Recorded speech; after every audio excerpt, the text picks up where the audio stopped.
case, and it comes at order number 15. At order number 16 is the motion by the Senator for Marsabit County, Senator Mohammed Chute, and it's on the institution of measures to curb incessant high electricity costs in Kenya. That motion by the Honorable Senator for Marsabit County comes at order number 16. The Senator is concerned that private power generating companies, popularly referred to as independent power producers, only supply 28% of power to KPLC, but account for 47% of power purchase costs, calling for the need to enhance energy management in Kenya.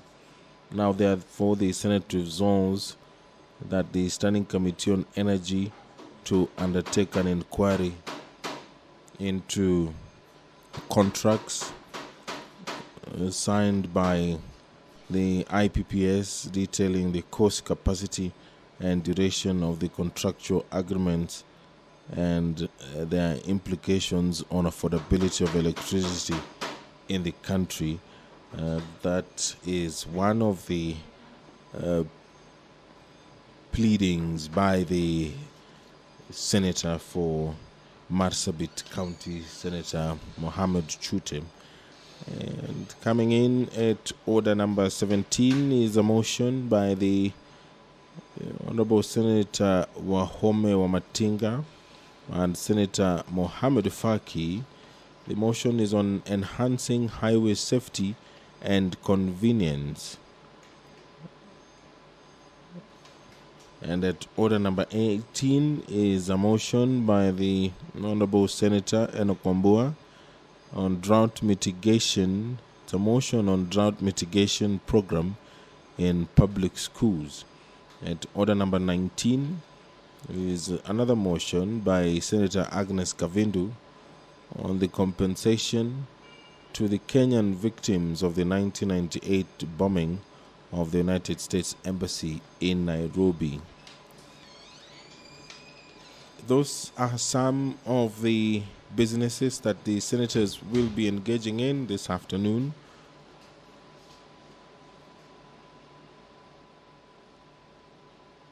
Clerk, first order, please. Order number 1, administration of oath. Order number 2, communication from the chair.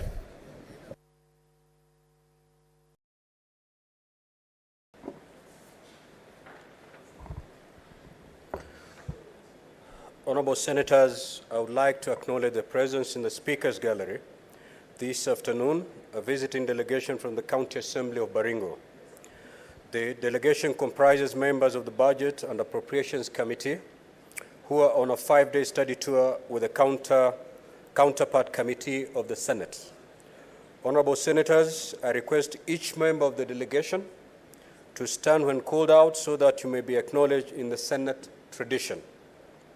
Honorable Ernest Kibet Tarus, the Chairperson, Budget and Appropriations Committee, and MCA. The Honorable Simon Kimunge Kiplagat, Vice Chairperson, Budget and Appropriations Committee. The Honorable Lawi K. Talam, Member of the Budget Committee.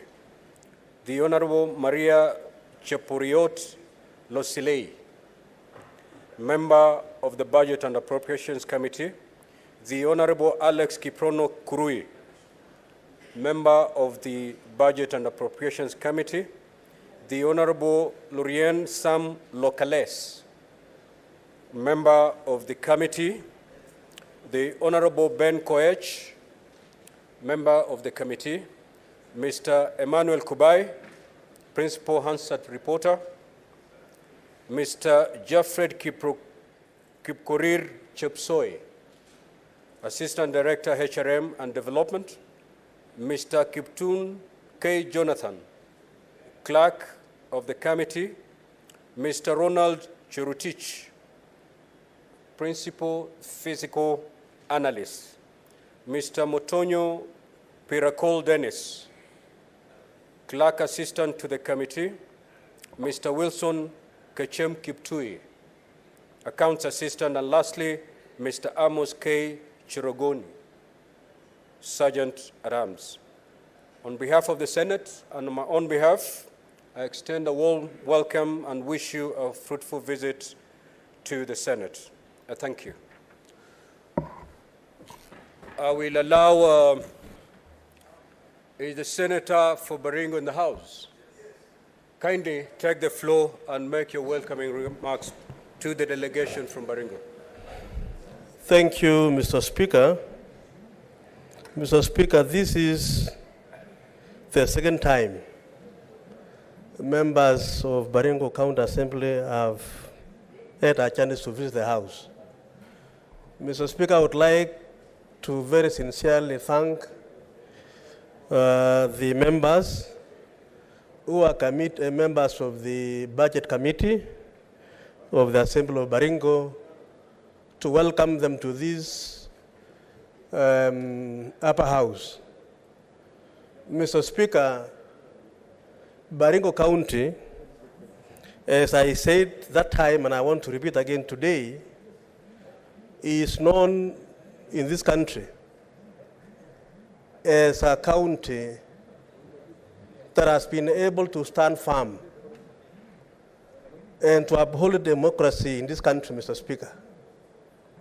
Mr. Speaker, when the infamous BBI was being debated in the country, most counties, Mr. Speaker, county assemblies were shy. They were not prepared to take a position and either reject or approve the BBI.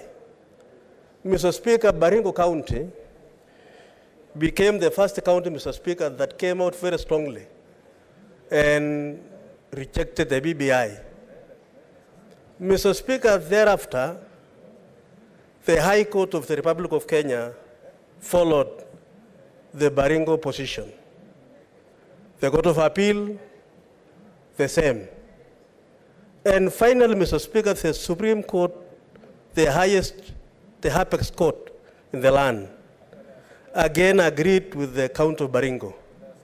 Mr. Speaker, I am proud as a Senator of Baringo that today, some of the members who were in that house are in this chamber today, Mr. Speaker, visiting this house. I want to thank them, and I want to affirm to them that as their Senator, Mr. Speaker, I will be in the forefront to stand with them and to advance democracy in this country, Mr. Speaker. I want to welcome them again to learn from this house. Mr. Speaker, there has been some situations in this country where county assemblies have had some fracas, some confusion, some fights. There is a lot of order in Baringo County, Mr. Speaker. And as we move forward as a country, Mr. Speaker, the devolution which we have embraced as a country, Mr. Speaker, is our business as Senate. And Mr. Speaker, as the Senator of Baringo County, being a member of this Senate, Mr. Speaker, we will work together to ensure that democracy, to ensure that devolution, which is the only way we can take more resources, Mr. Speaker, to our people, is actually upheld. We are now in the process of making our budget, Mr. Speaker. We are now in the budget cycle. And Mr. Speaker, my appeal to this House, already, Mr. Speaker, recently we were able to pass that law in December, where we had more money going to our counties. Baringo, Mr. Speaker, in that particular law, received 800 million. We will continue to work together under your leadership, Mr. Speaker, and our counties to ensure that counties are resourced to have enough resources to serve our people. I want to welcome my fellow leaders from Baringo. I'm proud of you people. We will move together and ensure Baringo remains the county that has already been recognized to stand firm and rejected the infamous BBI. Mr. Speaker, under your leadership, counties which have problems, and I'm happy, Mr. Speaker, already our devolution committee in this House are beginning to ensure that if there is any issue in counties with challenges, they should move forward. And we will not hesitate in Baringo. If there is any issue, Mr. Speaker, myself as a senator, the colleagues in the County Assembly and the devolution committee of this House shall move forward so that we have our counties, Mr. Speaker, move and avoid the fights that are normally witnessed in other counties. I welcome them, and I want to tell them to learn from this House and ensure that you also add value to our county in Baringo. Thank you, Mr. Speaker. Honorable Senators, I do have a further communication. In the public gallery this afternoon, we have 58 students accompanied by 5 teachers from Uzalendo Secondary School in Nairobi City County who are in the Senate on an education tour. Honorable Senators, in our usual tradition of receiving and welcoming visitors to Parliament, I extend a warm welcome to them, and on behalf of the Senate and on my own behalf, wish them a fruitful visit. I thank you. I'm not seeing Senator Sifuna. I will pick a Nairobi delegation. Senator Tabitha, please welcome the students. Thank you, Mr. Speaker, for that opportunity. Let me take this good opportunity this afternoon to welcome the students in this beautiful county of Nairobi. As leaders of this country, we are happy to see you in the education system. Mine is to urge you, as the younger generation, to pursue your goal of education, because as I've always stated and as I've always said and as I've always encouraged, I've always said that education is what your parents can always give you and nobody can be able to take away from you. I've always stated that generations have changed. We are in a digital space. We are in a Western time where matters or cultures have actually changed over time. I urge you, the generation that we set these laws for, that you take up the role and follow what is good, take what is right, and that can be able to positively, open your future goals to what you want to pursue. Also, politics is a career. I encourage you to follow suit. We are here, we started from far. I started from being a pharmacy student. I'm a pharmaceutical student, still currently pursuing my PhD at the University of Nairobi. And I want to tell you, education has no end. Each day is a learning day to the youth generation. I take this opportunity to also state that matters LGTB normally sometimes have been stated to start from the younger generation. I take this floor today to urge you, the generation, that we set the culture, because we are Africans. We set the culture moving forward, that some of these Western things, you, the younger generation, as we guide you, we kindly urge you, we kindly request you not to entertain the Western world of LGTB. Strongly, I rebuke it. And I ask you also to always kindly listen to your parents, put God first, and all doors shall be opened unto you. Thank you, Mr. Speaker. Next order, clerk. Order number 3, messages. Order number 4, petitions. Order number 5, papers. Order number 6, notices of motion.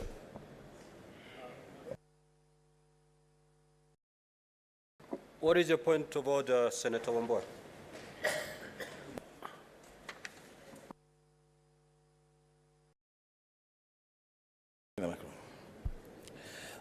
Thank you, Mr. Speaker. Mr. Speaker, I rise on a point of order pursuant to Standing Order 37 to seek leave of the Senate to adjourn to discuss a definite matter of urgent national importance, namely the decision of the Supreme Court of Kenya in NGOs Coordination Board versus Eric Gitari and 5 others, in petition number 16 of 2019, which declared discrimination against lesbians, gay, bisexual, transgender, and queer community LGBTQ unconstitutional and affirmed the rights of the community to form an association.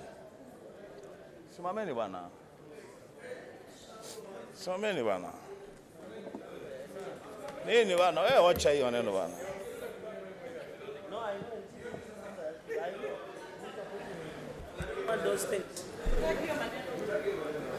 Honorable Senators, I have indeed confirmed that the requisite threshold has been attained, and I direct that the Senate will adjourn at 5:30 to discuss the said motion. Thank you.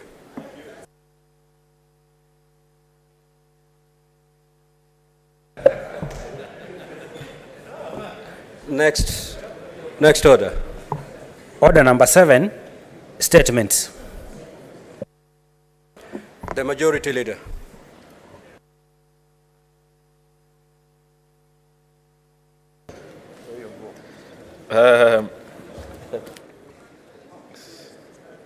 Thank you, Mr. Speaker. This is a statement of business commencing Tuesday, the 7th of March, 2023, pursuant to Standing Order number 57. Mr. Speaker, sir, I hereby present the business of the Senate for the week commencing Tuesday, the 7th of March, 2023. Mr. Speaker, sir, the status of legislative business is beginning to get heavy. There are 13 bills which are the second reading stage.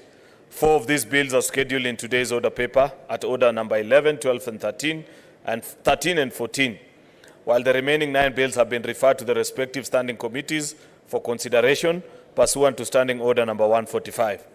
The Senate Business Committee will schedule these bills for second readings upon completion of the 30-day period for committees to consider bills.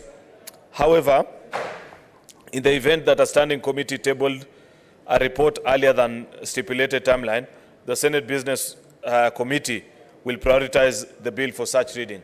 I feel I need to explain this, Mr. Speaker, that there are committees that have worked so well. The last 2 or 3 weeks I've spoken on the need for chairpersons of committees to expedite and prioritize business of bill and the committee reports being presented to this House before the stipulated timeline, Mr. Speaker.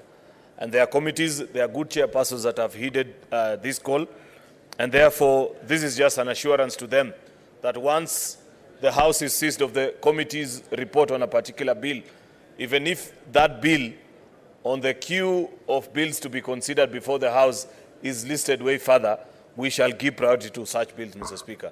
And therefore, I urge committee members and chairpersons to give bills and their reports the consideration that is due unto them so that they can be quickly processed by this House. 5 other bills are undergoing concurrence pursuant to Article 110(3) of the Constitution and will be scheduled for the first reading upon the completion of this process.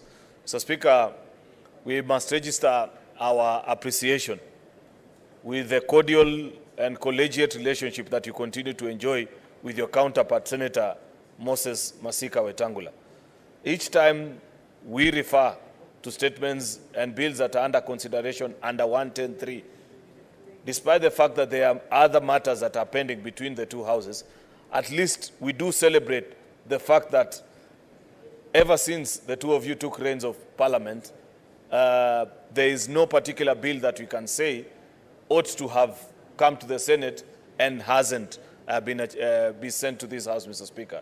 We appreciate that is the intention of our drafters of our Constitution. I don't think that they expected that we shall always have to battle it out in court, as has been the case in the previous 2 sessions of Parliament. However, Mr. Speaker, having said that, it is still my sincere hope that we shall conclude on the mediation process that is going on between us and the National Assembly, because we want to put this matter to rest with finality. In fact, if we can reach a point of agreement, Mr. Speaker, without having the Supreme Court issuing a determination, because we couldn't agree amongst the two houses, then the country will have won, Mr. Speaker.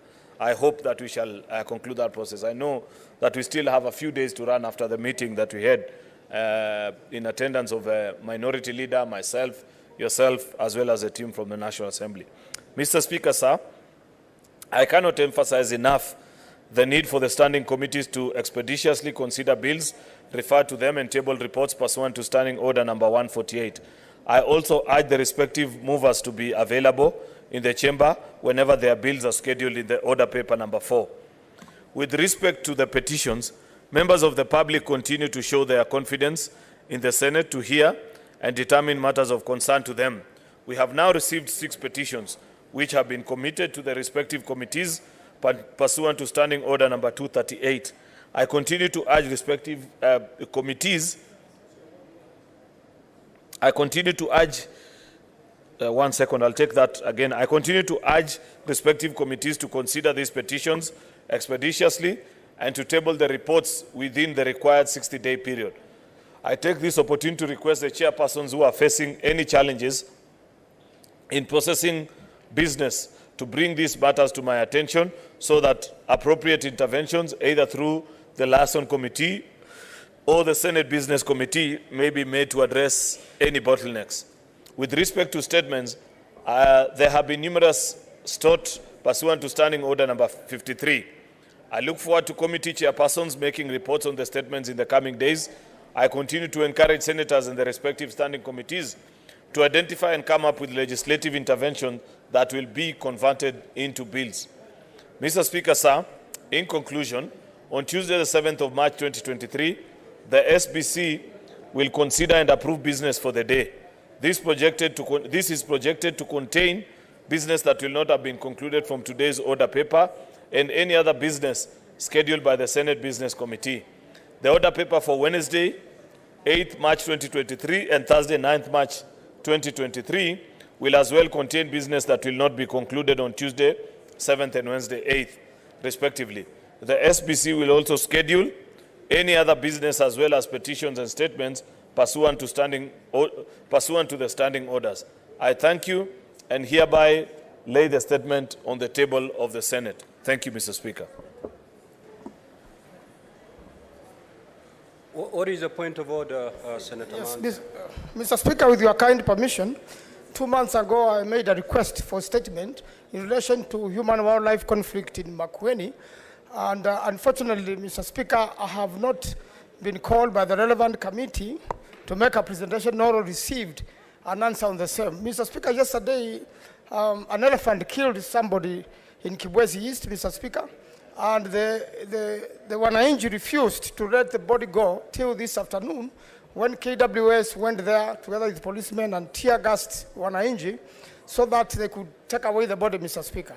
Mr. Speaker, I'm really looking forward to an answer from the committee, an answer from the minister in charge of wildlife, an answer from the director of CID, or KWS.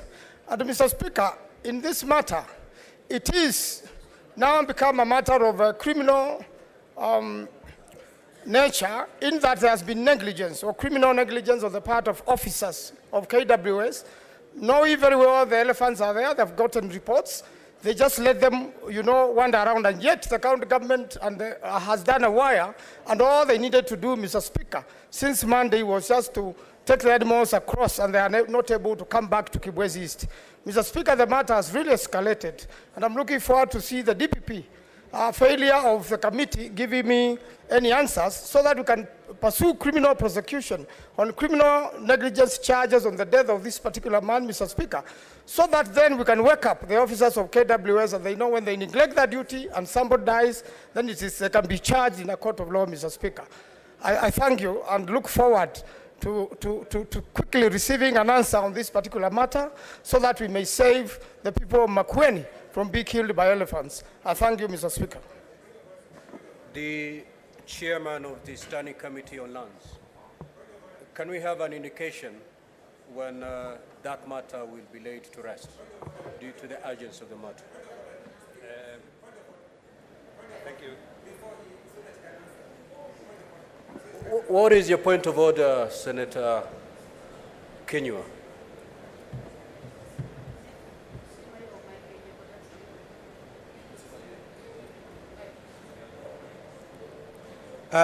Asante Bwana Spika. Ni kweli huu usumbufu kwa hawa wanyama wamekuwa wakisumbua hata Laikipia. Tumeandika taarifa tukiuliza hayo maswali. Bwana Spika, ukitembelea sehemu ya Sironi, mtu ameshambuliwa na ndovu na kuuawa. Bwana Spika, mimea yetu yote imeharibiwa na ndovu. Ukienda sehemu ya Manguo, viboko wanashambulia watu, Bwana Spika. Na mimi sina shaka pangu rohoni, mwenyekiti ambaye najua ni senator wa kutoka Nyandarua Medhu, nimemsikiza katika mikutano mingi akisema yeye ni kiongozi wa wanyama, Bwana Spika. Sasa hawa wanyama inakaa wamemlemea, Bwana Spika. Kwa hivyo Medhu atumie lugha ambayo anaelewa vizuri, kwa sababu yeye mwenyewe, Bwana Spika, ndiye amekuwa akituambia kila mkutano, anasema yeye ni mwenyekiti wa mazingira na wanyama wako katika chini yake. Sijui sasa wanyama wamekaa juu yake, Bwana Spika, kwa sababu sasa amenyamaza kimya. Bwana Spika, leo tunamuomba Senator Medhu aongee kuhusu viboko, aongee kuhusu hawa wanyama, ndio atuambie kiasi ya kazi ambayo ametenda, kwa sababu hawa wanyama wanatusumbua, Bwana Spika. Ukitembea Laikipia, kama si kiangazi kinatusumbua ni wanyama, kama si wanyama, Bwana Spika, ni hawa majangili wanaotuiba. Kwa hivyo siku ya leo, Bwana Spika, Senator Medhu tunamngojea kwa hamu na gamu aweze kutujibu ili tuweze kutosheka. Asante, Bwana Spika.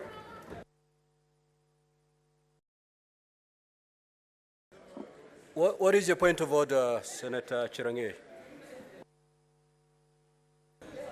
Thank you, Mr. Speaker. I raise understanding order number 1. I note with concerns, and I think I do register with your office, that sometimes there are issues that are of importance and very urgent. Is there a way through your office you give an order, and I don't know whether your Deputy Speaker is the chairperson of Liaison Committee, where if we have an urgent matter, like what Senator Manso and Senator Kinyu are putting across, the chairpersons or those specific committees can give progress report. For example, if an urgent matter comes before the House like today on Thursday, is there a way with your office and your secretariat, a progress report can be given at the next sitting, maybe probably on Tuesday or Wednesday, so that we avoid, I know 14 days and 7 days, and some of these matters, Mr. Speaker, are sometimes very urgent. It involves life, the issue of life and death. Therefore, Mr. Speaker, I request understanding order number 1, by your powers, kindly, the chairpersons can be giving progress, especially on urgent and important matters. Because sometimes, Mr. Speaker, there are things which are urgent but not very important. Mr. Speaker, finally, is also to suggest through your office, if there are urgent issues, like, for example, what happened in Marsabit yesterday, or what is happening in wildlife, is there a possibility, through the guidance of your office, to give powers to these committees to make presence on the ground? Let them, even between Friday and Monday, your office can facilitate them so that the people of the Republic of Kenya can see that there is something happening. Mr. Speaker, if we can give directions on those issues as standing order number 1, then the House will be efficient in terms of its discharge of duty. Thank you, Mr. Speaker. Very well, Senator Chirange. That's a very noble issue that you've raised. It shall be discussed at the SBC, and a direction will be given, and it shall be communicated to the Liaison Committee. Senator Matthew, kindly proceed. Thank you very much, Mr. Speaker. First and foremost, allow me to maybe first of all condole with the family from Kibwezi that was mentioned by the Senator for Makueni, who lost their loved one out of human-wildlife conflict. Mr. Speaker, while I confirm to him and Senator Kinyua, and indeed all the other senators who are here, that I serve as chairman of the committee that deals with wildlife. Our committee is broad. We deal with the forests and the animals that live within the forest. So I confirm, Mr. Chairman, that I'm the chairman in essence of the animals, the wildlife. Mr. Chairman, Mr. Speaker, sorry. I would want to commit that my committee, which is well represented today here, will give the matter the urgency that it deserves. But Mr. Speaker, even as we look at this matter, there is a deeper matter that will finally get seized off. When we are looking at the budget policy statement, there's something that my committee put as a, as a note that although all these conflicts between human and wildlife, government takes responsibility that they are supposed, the claims are supposed to be paid. We now have claims worth 4.2 billion that are supposed to be paid by the Ministry of Wildlife. In their budget, they have only provided 1 billion. So ultimately, that is why you are finding claims of 5 years have not been settled, Mr. Speaker. So even as we look at these issues, the ministry says that this time they are investing in conjunction with the Ministry for Environment and Forestry. They are investing in ensuring that they try and reduce the conflict. Because it's not about, Mr. Speaker, just speaking about certain claims. We should, certain claims is people who have lost their lives, people who have been caused very serious bodily harm. So the more we reduce the conflict, the better it is for all of us. The more the claims come down, the better for all of us. Instead of just, Senator will come and then they will call the Cabinet Secretary, they will come and they will take responsibility, they will say that this happened, we are looking at this claim, but 5 years down the line, they will not have done anything. He has actually indicated that had KWS done something, what happened yesterday would not have happened. So they should work towards becoming proactive rather than chasing paying claims, accepting liabilities, and doing those things, Mr. Speaker. So, Mr. Speaker, I commit that we shall be able to deal with this matter in not more than 7 days, Mr. Speaker. But Mr. Speaker, this is just one of the many statements that are raised in this House every day, including today, Mr. Speaker. You look at the order paper, you see an issue to do with the human-wildlife conflict that will come to our committee. So, Mr. Speaker, then we must look for a way to ensure that we address this matter, maybe not once and for all, because it is not possible, because we are living with the animals, but ensure that we reduce these problems such that the elephants that are disturbing the people of Makueni will be taken to the forest. We need the elephants and we need the people. So, Mr. Speaker, I commit that in 7 days we shall be able to look at this matter. Senator Tabitha Kerocha. What is your point of order, Senator Faki?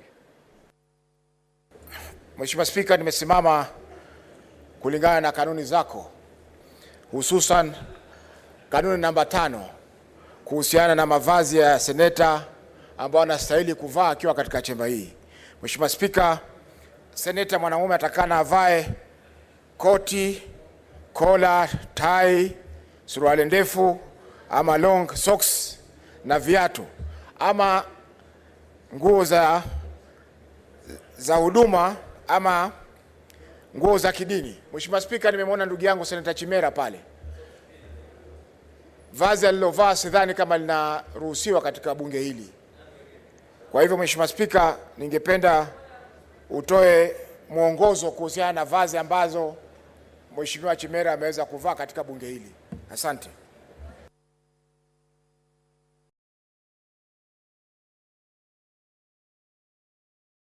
What is your point of order, Senator Kinyua? Bwana Spika, nimemsikiza Senator Faki akitaja mavazi ambayo yanapaswa kuvaliwa, lakini kimwangalia Senator Chimera, Bwana Spika, amevaa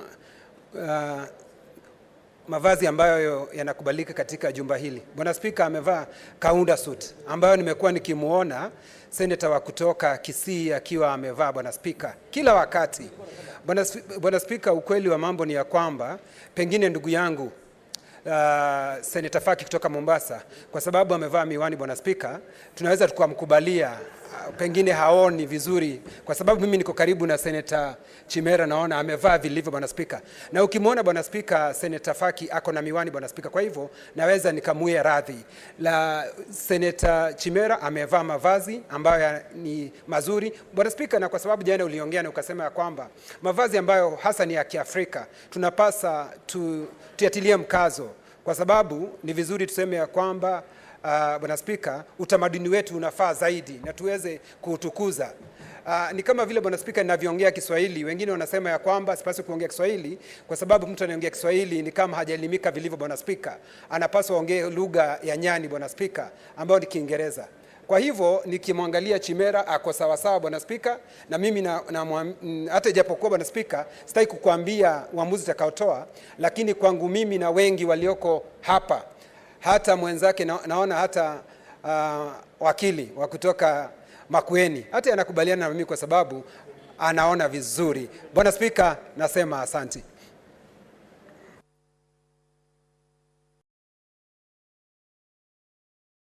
Rule on a point of order. What exactly is out of order of that dressing? So that I understand you. You have indeed read the Speaker's rule, rule number 5, but what exactly is Senator Chimera breaching in that particular rule? Mheshimiwa Spika, hakuna koti la mikono mifupi. Koti ni la mikono mirefu ambayo inatoka kutoka kwenye bega mpaka kwenye viganja. Mheshimiwa Spika, ili hatuwezi kusema kwamba ni koti. Hata kama ingekuwa ni kaunda suit, lakini hiyo ni kaunda suit ambayo ni ya mikono mirefu. Nguo ambazo anavaa Senator Onyonka, kaunda suit anavaa Senator Onyonka, Mheshimiwa Spika, ni ya mikono mirefu na inaziba sehemu hizi mpaka kwenye vitanga, Mheshimiwa Spika. Kwa hiyo Mheshimiwa Spika, Senator Joyce, nafikiri ungenipa nafasi niongee. Senator Faki, just proceed with your explanation. Lile vazi alilovaa Senator Chimera, Mheshimiwa Spika, sio vazi ambalo linakubalika kulingana na kanuni zako. Kama ingekuwa ni vazi la kienyeji tungeweza kumsamehe. Mheshimiwa Spika, kaunda suti si vazi la Kiafrika. Asante.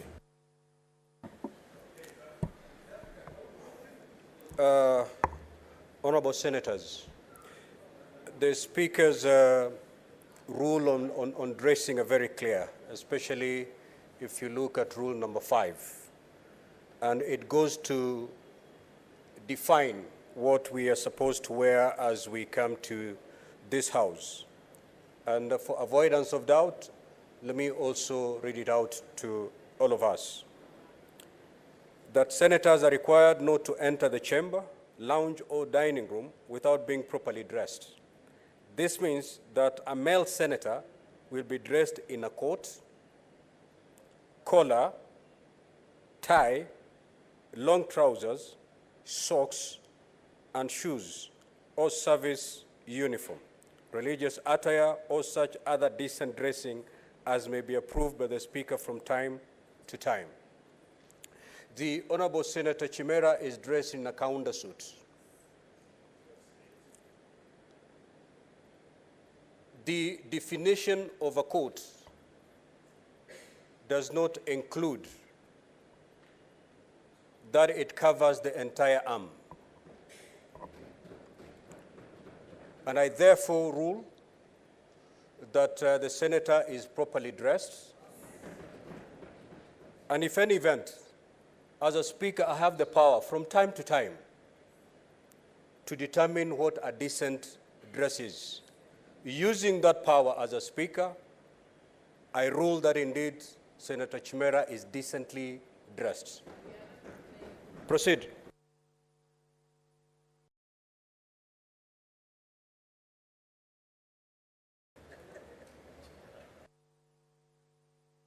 Senator Tabitha.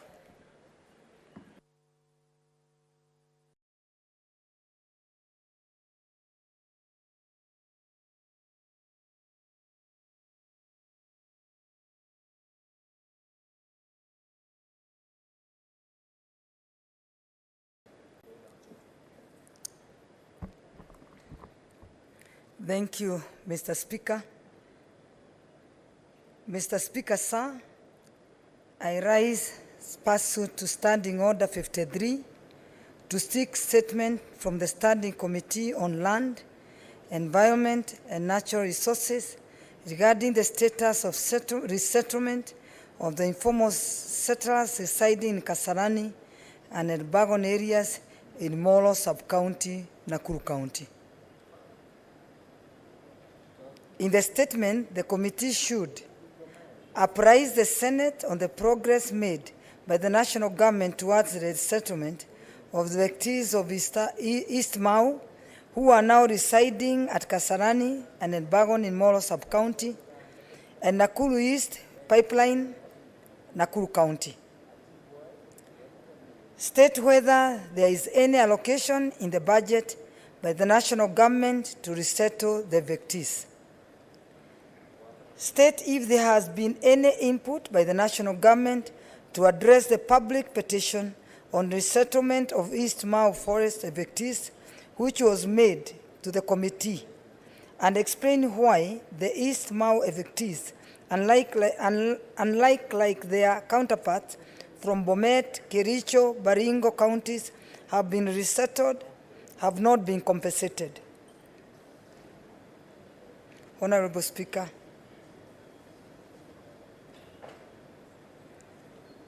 Mr. Speaker, sir, I raise pursuant to Standing Order 53 to seek a statement from the Standing Committee on Lands, Environment and Natural Resources on the human-wildlife conflict in various areas of Nakuru County. In the statement, the committee should outline measures, if any, that the Kenya Wildlife Service has taken to deal with the rampant human-wildlife conflict in parts of Naivasha East, in particular Kiambogo Village, Longonot, Hell's Gate National Park, Kurusei North, Kurusei South in Nakuru County, where several residents have been killed and crops and properties destroyed by animals. Mr. Speaker, sir, I was raised in Naivasha sub-county, in a village, Kiambogo Village, and there people have 5 acres of land, and we were brought up there and educated and to become who we are to today. But today, as we speak, Kiambogo Village, they can't harvest any of their crop. And this is due to the Mount Longonot National Senator Park. Tabitha, restrict yourself to reading of the statement. Don't debate it, do not explain it. Thank you, sir.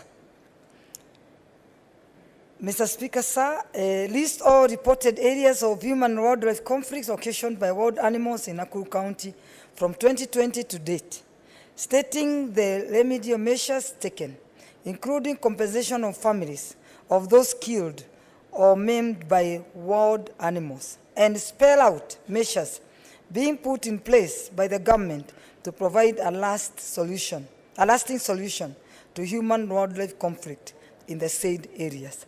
Thank you, Mr. Speaker, sir. Senator Beth Siengo.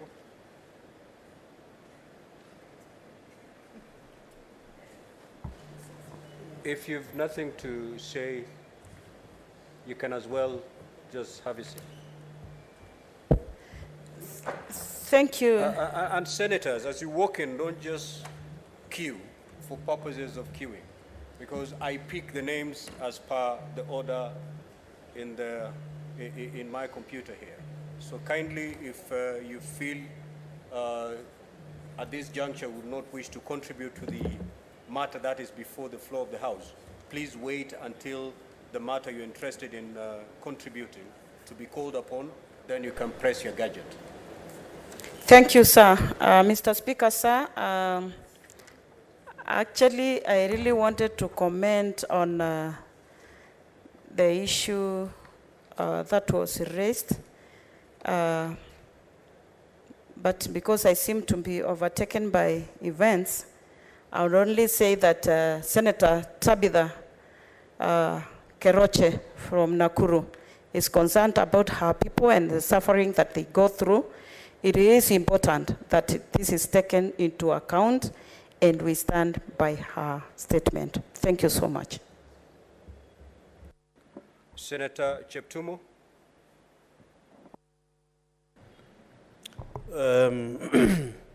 Thank you, Mr. Speaker. Mr. Speaker, I wish to comment on the statement by the Senator Nakuru.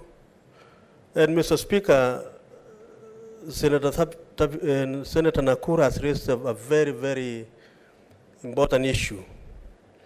And Mr. Speaker, I would like to urge the committee which will deal with these findings to other counties, Mr. Speaker.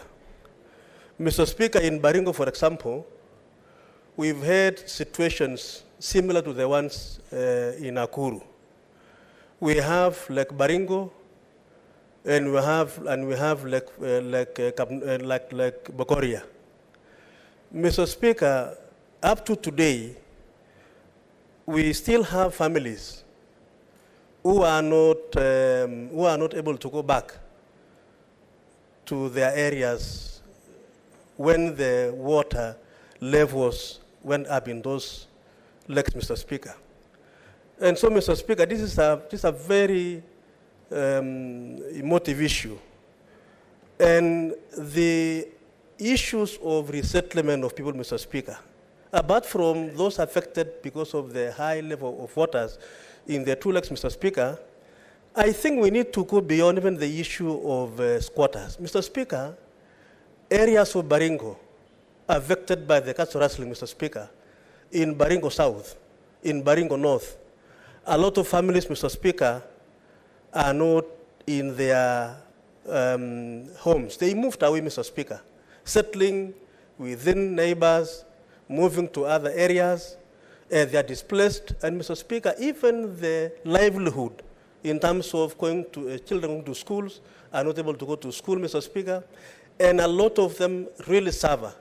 Mr. Speaker, I think this House, apart from dealing with the statements by Honorable Senator Nakuru, Mr. Speaker, we have the responsibility as a House that deals with matters, counties, Mr. Speaker, to deal with this issue of Kenyan suffering for being displaced or arising from disputes that should be resettled, Mr. Speaker. So, Mr. Speaker, I would like to urge the committee handling this matter to go beyond Nakuru and also deal with matters in Baringo, where we have families who are displaced, who are not in their homes, and they are really living in very, very bad conditions, Mr. Speaker. And I want to propose that perhaps, Mr. Speaker, during the hearing of this petition or the statement, I will also be able to join the committee to also, argue the case for Baringo, and not only Baringo, Mr. Speaker, but the entire country. I want to thank my colleague for this statement, and I think it is going to help the Kenyan people who are suffering across the country. Senator Manzo. Thank you, Mr. Speaker. Mr. Speaker, I rise to make a statement on behalf of Senator Eddie Akech, MP. That has not been called. I thought you wanted to contribute to the two. Yes, I had the two assignments, Honorable Speaker. I would like to support the Senator from Nakuru and reiterate our sentiments. He's a senator we work with very closely, and I can see she was working very hard for her people. So I support her in that cause. So thank you, Mr. Speaker. Senator Chirange. Mr. Speaker, sir, thank you for this opportunity. I want to support Senator Tabitha Karanja, the Nakuru senator, and congratulate for bringing this statement on the issue of resettlement of informal settlers in Molo in Nakuru County. Mr. Speaker, sir, this issue of squatters and forest evictees and infrastructural evictees continues to affect this country a great deal. Mr. Speaker, in the last session, when the President appeared, former President Uhuru Kenyatta, he had committed that in the budget they will allocate 10 billion for compensation, especially through land historical injustice, Mr. Speaker. The Constitution is very clear that land historical injustices continues to be a biggest threat in terms of access to affordable housing, life of dignity, Mr. Speaker. And therefore, I agree with that there are so many IDPs because of either post-election IDPs, any other form of IDPs. We have even the Mau evictees, Mr. Speaker, that continue to rear its ugly head. And I hope, Mr. Speaker, with this issue, the people of Mau either are compensated, They must be given alternative land, Mr. Speaker, to resettle. Even, Mr. Speaker, when you come to Nandi, we have similar problem. Mr. Speaker, when you go to places like Ipkurere, Ngatipkong, in Nandi Hills constituency and Tindred constituencies, Mr. Speaker, there are many forest effectees who are living outside the forest. And you know, Mr. Speaker, we are lucky as Nandi County because we have 3 forests, unlike any other county, Mr. Speaker. When you come to a place called Mgwen Sub-County, Mr. Speaker, a place in Kiptuya, squatters and effectees, Mr. Speaker, that matter even came before the Lands Committee, Mr. Speaker, in Mgwen Sub-County, in one of the Kiptuya areas, Mr. Speaker. There are many families that are yet to be settled, Mr. Speaker. Also, we have an issue of land historical injustices in Nandi Hills constituency, Mr. Speaker, where whenever people, by the way, drive or fly, and I know Senator Siengo might one day fly over there, Mr. Speaker, even yourself, you have overflown Nandi, and you think all is well, because when you fly over Nandi Hills constituency, you were wondering, these people are living in Canaan. We are not. Because most people who are supposed to be beneficiaries of those lands, the multinationals evicted them. And they are living like monkeys, Mr. Speaker. They don't have a dignity. When somebody dies there, Mr. Speaker, there is nowhere to bury them. In Nandi Hills Sub-County, Mr. Speaker, most people have been made squatters in their own country, Mr. Speaker. And when you see Lipton tea, we saw the scandal that Sex for Work in Kericho County, Mr. Speaker. That tea continues to be stained with the blood of many Kenyans.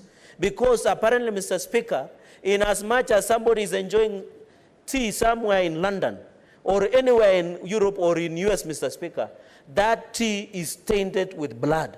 And the earlier we compensate many families that were evicted for multinational companies, Mr. Speaker, to set up their tea factories, Mr. Speaker, there will always be great travesty of justice, Mr. Speaker. So I want to support the resettlement of Molo settlers, Mau evictees, the evictees from Nandi, specifically Nandi Sub-County, Tindred Sub-County, and Ebgwen Sub-County. Let them have the right.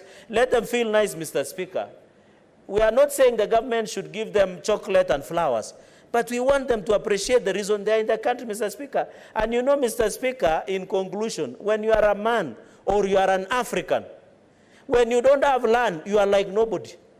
That's how we were brought up, Mr. Speaker. You are not a man when you don't have land, Mr. Speaker. I'm not saying when you don't have other things, but I'm saying when you are a man and you don't have land, it is an identity, Mr. Speaker. So, Mr. Speaker, I thank you, and I hope the Committee on Lands, Settlement and Environment will be able to call us, Mr. Speaker. Let us enrich this discussion.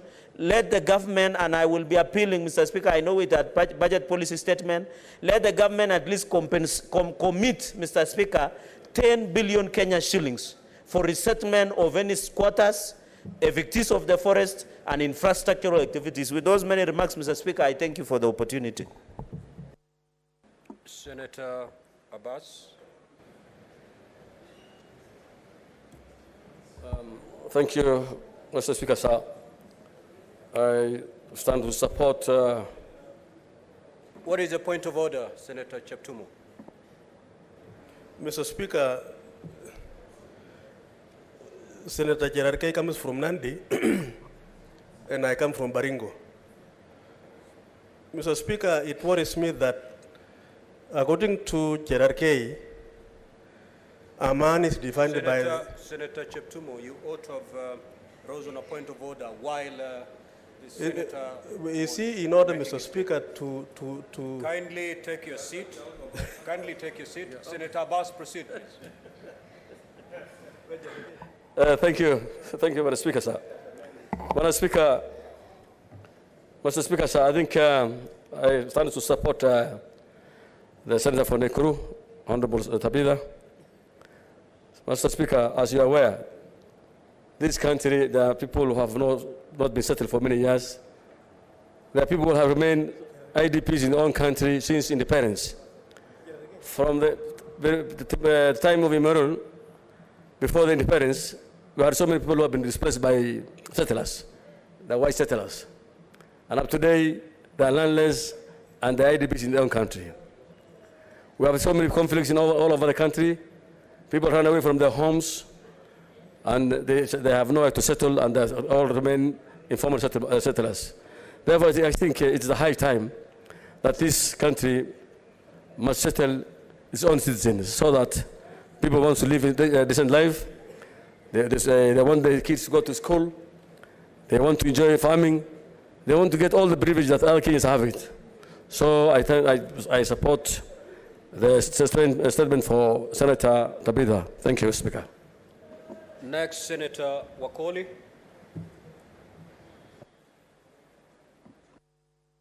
Statement is deferred. Senator Chirange.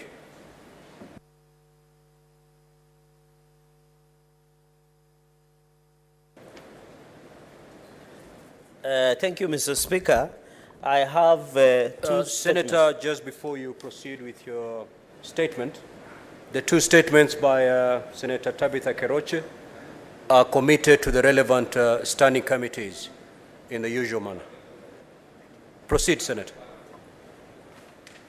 Mr. Speaker, sir, I will be requesting your indulgence so that I read the two concurrent statements so that if my colleagues want to put any comment across, it will be easier. So I hope, Mr. Speaker, you will allow me to read the two statements concurrently.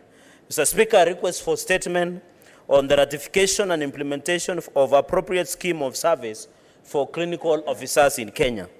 Mr. Speaker, sir, I rise pursuant to Standing Order 53-1 to seek a statement from the Standing Committee on Labor and Social Welfare on the ratification and use of appropriate scheme of service for clinical officers in Kenya. Mr. Speaker, sir, in the statement, the committee should, 1, explain why the Ministries of Health and Public Service, Gender, and Affirmative Action have failed to ratify and implement the 2022 draft scheme of service for clinical officers in Kenya. Secondly, Mr. Speaker, state why the Ministry of Health has not concluded the collective bargaining agreement, CBA, negotiations with the Kenya Union of Clinical Officers and the implementation of return to work formula of October 2010. Mr. Speaker, sir, number 3, explain why the Ministry of Public Service, Gender, and Affirmative Action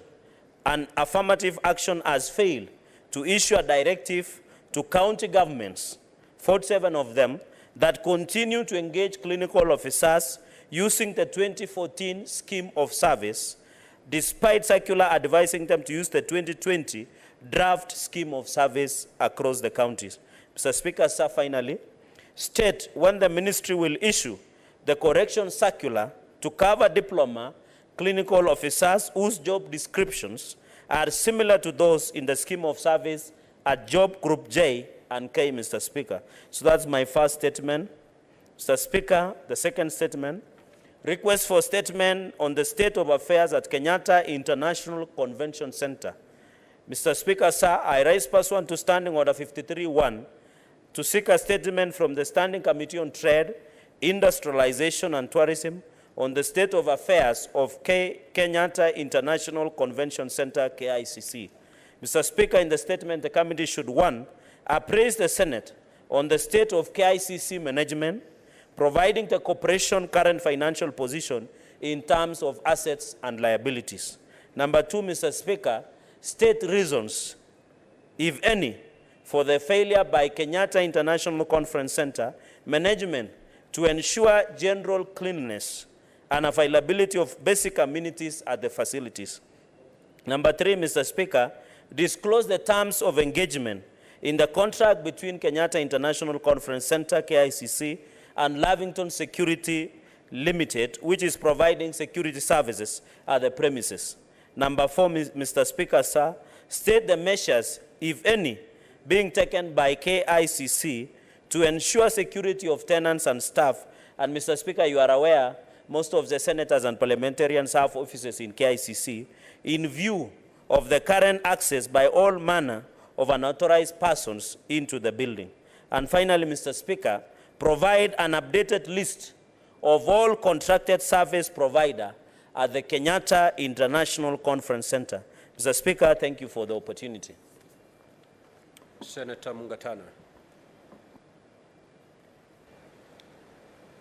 Thank you, Mr. Speaker. I rise to support the statement by the Honorable Senator Cherargei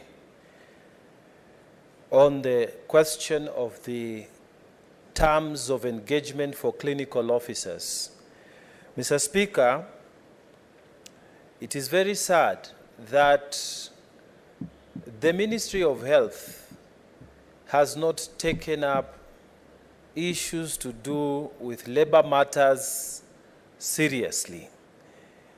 Mr. Speaker, we know that health is delegated, but the attitudes have also been delegated to the county governments.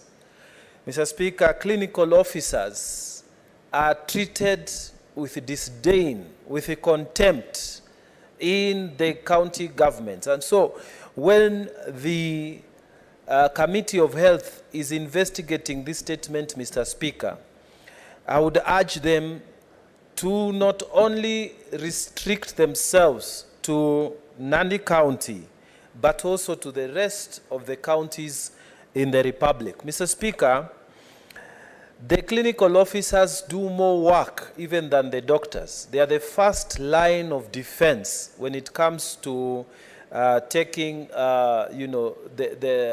treating people who are sick in hospitals. We know that the doctors are fewer than the COs.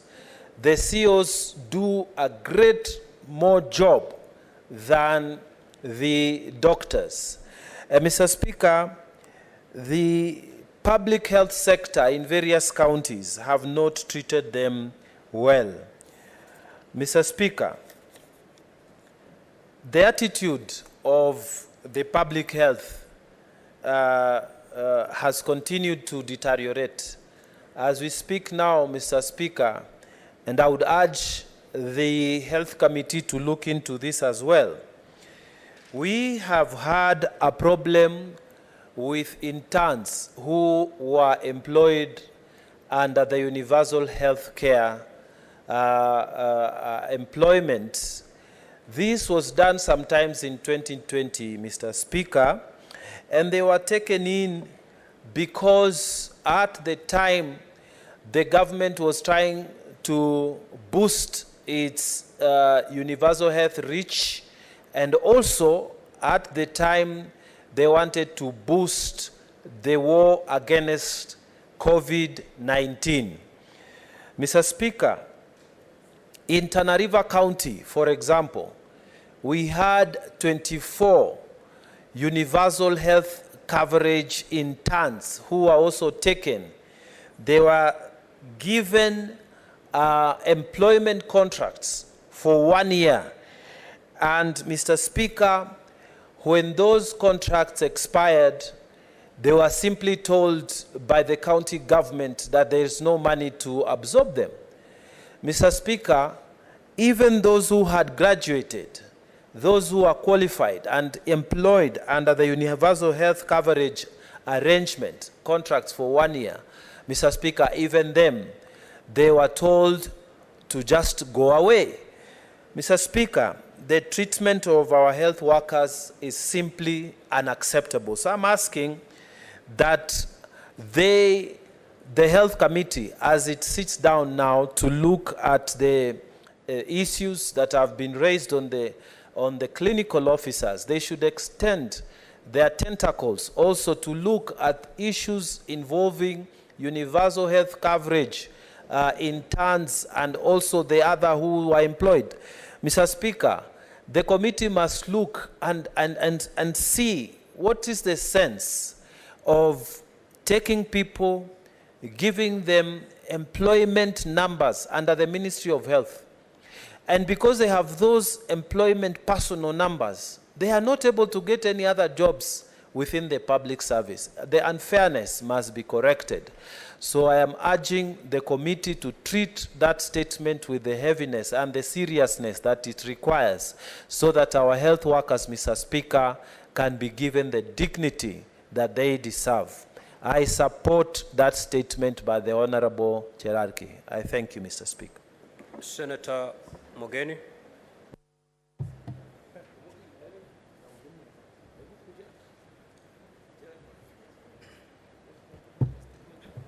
Mr. Speaker, I rise to support the statement by Senator Cheragay that touches on clinicians, on the health sector, not the one on KICC. I don't know about KICC. Mr. Speaker, you know, health, and Mr. Speaker, sir, you have been a governor, and you know the excitement that the people we represent, who reside in counties, had when devolution brought in health as a service that is devolved. And Mr. Speaker, we know that the largest population in this country lives in Mashinani. Therefore, Mr. Speaker, when Senator Cheragay brings an issue that touches on clinical officers, it excites me to rise up and make a comment and support Mr. Speaker.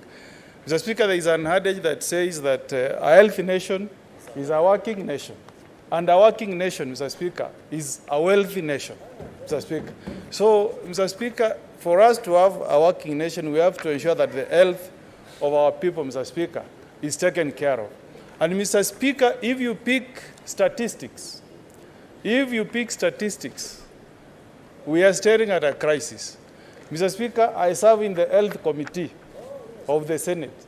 And last month, we got a report that in the month of January alone, 50 trained nurses, Mr. Speaker, left Kenyatta National Hospital for greener pastures in the United States of America. Simply because they are getting better pay on the other side of the Atlantic, Mr. Speaker. So, Mr. Speaker, this is a matter that should, catch the attention of SRC.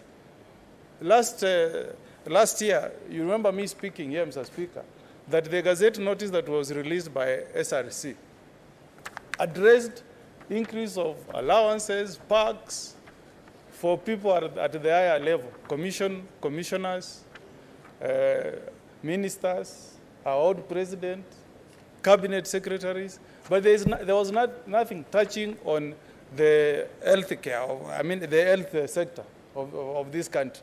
And Mr. Speaker, that is not right. If this trend continues, Mr. Speaker, we will wake up one day and find that we have no clinicians, we have no nurses.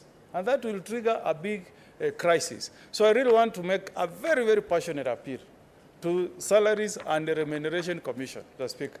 I saw the supplementary budget, Mr. Speaker, that as a proposal to give national government an additional 92 billion on to meet the daily expenditure, not development.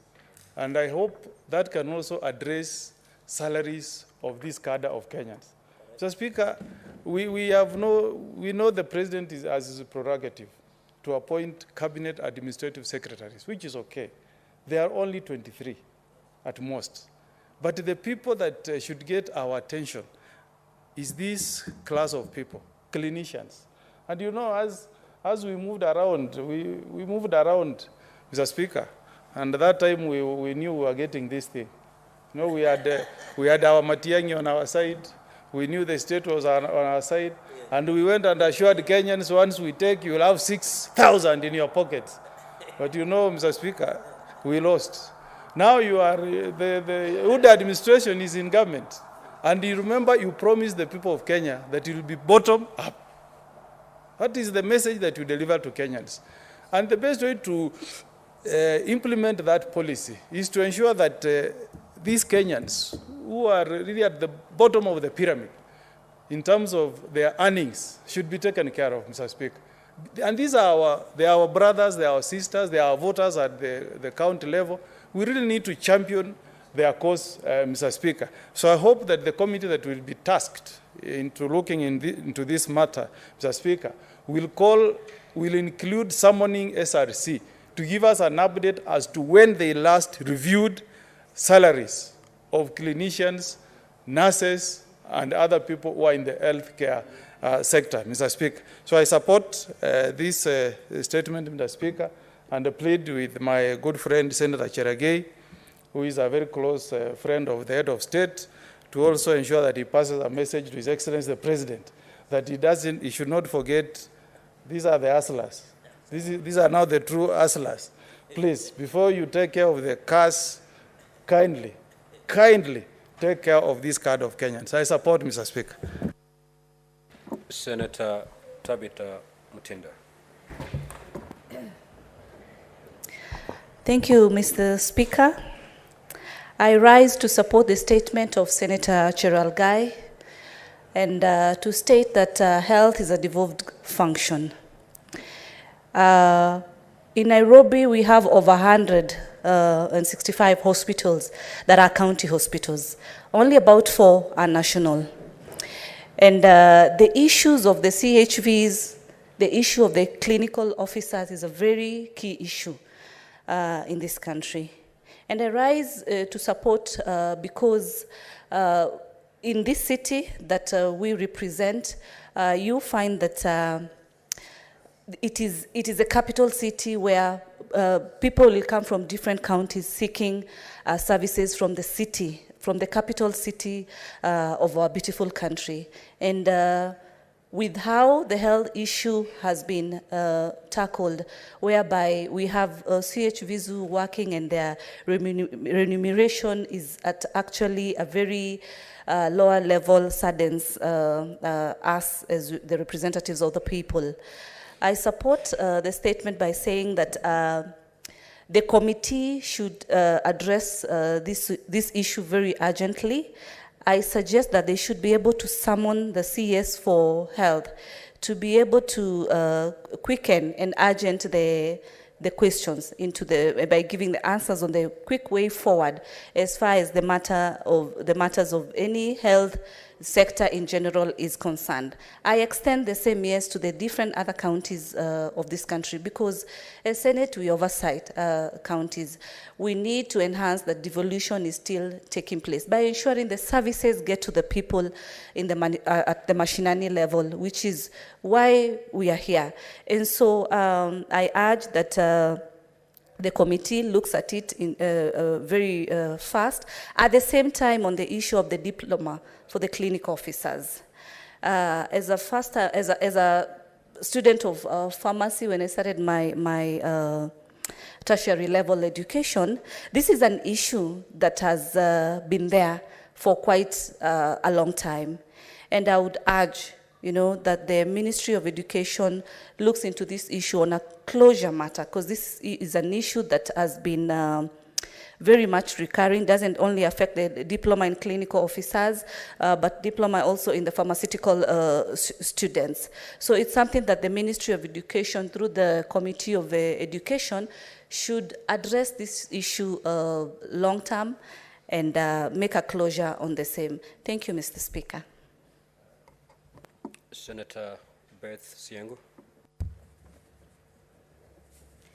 Thank you, Mr. Speaker. Sir, I raise also to support the statement by Senator Cheralgai.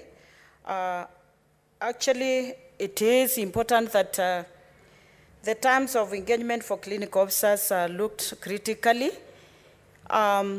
Actually, looking at the health sector, as my colleague has stated, it is a devolved function. And it is unfair from time to time to have our health workers in the streets demonstrating, demanding the CPA, and every time they are disrupting health services in our facilities. Mr. Speaker, at the entry point of clinical officers in their training institutions, they are required to have high qualifications. And it is unfair when they are not fairly treated in terms of their remuneration. This is discouraging even our students in schools who feel that if they take any course on health matters, they will not be treated well, they will not get a proper payment package, and that's what is leading to many of our health workers going abroad to look for greener pastures. So I would request the Health Committee, where this statement is heading, that they would treat this matter with the seriousness it deserves, because we need dignity of our health workers. Thank you, Mr. Speaker. I support. Senator Abbas. Thank you, Mr. Speaker, sir. Mr. Speaker, I think, as you're aware, this country, the health situation and conditions of the people of Kenya. It's a healthy nation, by the way. But of course, most of our health practitioners are not well taken care of. You see every day our doctors are on the streets. The RCOs, not registered clinical officers, are not even employed anywhere. They're hazarding, the nurses are hazarding. And the other day you are seeing in the papers that even doctors cannot go out of the country to look for a job outside the country. If we are not able to employ them, then I think they should be allowed to look for a job outside. Two, I think, as the Honorable Secretary said, the clinical officers are actually almost nowhere because we have the doctors there, we have the nurses, and then this I know KU has started a degree on clinical surgery and clinical something on that. I don't know what it was they call. So it is a high time that we can be able to come back to this country, and our health sector must be focused. If you look at all of the country, most of the rural hospitals, dispensaries, health centers don't even have enough doctors. There are even doctors, qualified doctors, MOs are not there. So the RCOs actually are the ones who are doing all the job. But their welfare is not well taken care of. I think generally the outlook of the health sector, since it was devolved, is actually that now they're getting some employment. But as it is, the registered clinical officers should be at least be considered and should be part of the structures. I beg to support, Mr. Speaker. Senator Eddy.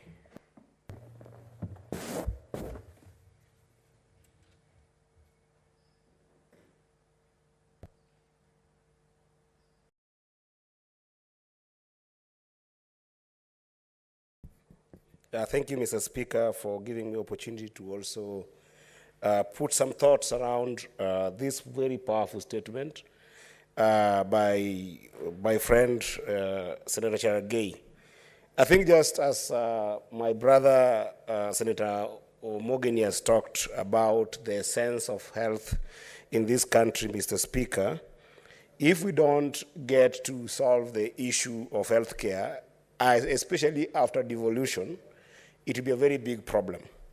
And at the heart of solving the issue of payment of these officers, Mr. Speaker, I think is an attempt to be able to try and professionalize healthcare in the counties. And I think that the one big part that sometimes is missing in this conversation, both at county government level and at national level, is basically the operationalization of the scheme of service, Mr. Speaker. You remember that in 2015, we had one of the most elaborate and most revised scheme of service for healthcare workers in the counties. And Mr. Speaker, up to date, this scheme of service has never been implemented. We are in 2023, but this scheme of service was something that in the plan, if you read it very well, could have brought about a number of changes in 2016, 2017, 2018, all the way to 2022. And this is critical because, Mr. Speaker, one of the challenges that the counties are facing is that you find excuses when it comes to paying healthcare workers because, one, there is no well-defined career structure which will attract, motivate, and sometimes also facilitate retention of these officers. To the extent that if you look at some of the recurring pending bills in counties, Mr. Speaker, the bulk of it becomes most of it these healthcare workers. Additionally, Mr. Speaker, there's actually need to provide for a clearly defined job description and specification for the delineation of duties and responsibility for some of these medical officers, Mr. Speaker.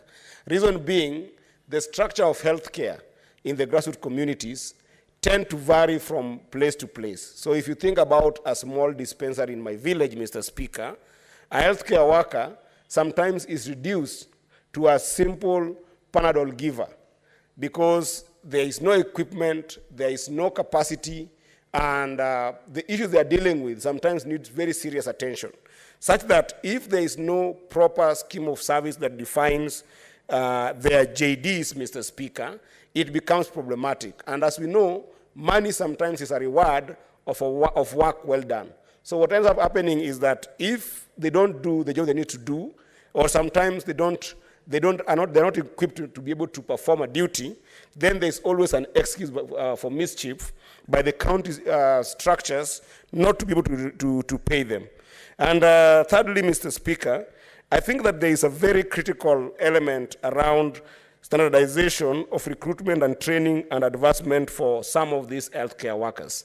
I know my sister, Senator Tabitha, talked very passionately about community health workers, which now in our system, now they're called community health volunteers. Some of these people, Mr. Speaker, the process of recruiting them and even advancing their knowledge becomes such a problem. And again, it still goes to the idea of the scheme of service that's not implemented. And lastly, Mr. Speaker, I think that one of the biggest challenges in the counties is that when you look at the healthcare sector, Mr. Speaker, it is not taken as a serious career in the grassroots communities. Reason being, without pay, people give up and start volunteering even after qualifying so well, as my brother Omogeni talked about, serious nurses that come out of universities, then they go to the grassroots to seek for a job, they can't get it, then what ends up happening is that they want to volunteer. So there is need, Mr. Speaker, to ensure that there's appropriate career planning and succession in terms of management when you think about the entire healthcare infrastructure in the counties. And I think that this statement is a very good nexus to be able to appeal to the Minister of Health if she can be able to actually help counties to operationalize the scheme of service that we have had sitting on their desks since 2015, Mr. Speaker. With that, Mr. Speaker, I support. Thank you so much. Senator Cheptumo. Thank you, Mr. Speaker. Mr. Speaker, I rise to support the statement by my learned junior, Cherargei. Mr. Speaker, in every election, every government talks about and manifests about health. And Mr. Speaker, health is a critical component of our society. Mr. Speaker, we talk about universal health care, guaranteeing every Kenyan to proper medical care. But, Mr. Speaker, the limitation we have, as said by the member who has raised a statement, is that we have the personnel. Yes, we do have. Mr. Speaker, we have in this country several medical training colleges across the country. And every year, Mr. Speaker, we graduate several nurses and the other healthcare workers. But, Mr. Speaker, the problem is not the shortage. They're available. But the pay, lack of scheme of service, Mr. Speaker.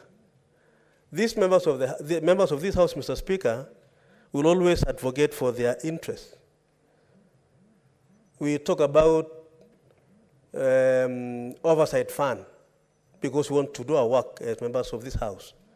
Teachers will talk about their salaries, Mr. Speaker, promotion, increment of salary, and so on, which is in order, Mr. Speaker. But the worst situation now today is that our health workers are not paid well. There is no proper scheme of service, and that, Mr. Speaker, explains why we have a shortage and a problem. Mr. Speaker, you are a governor for 2 terms in Kilifi.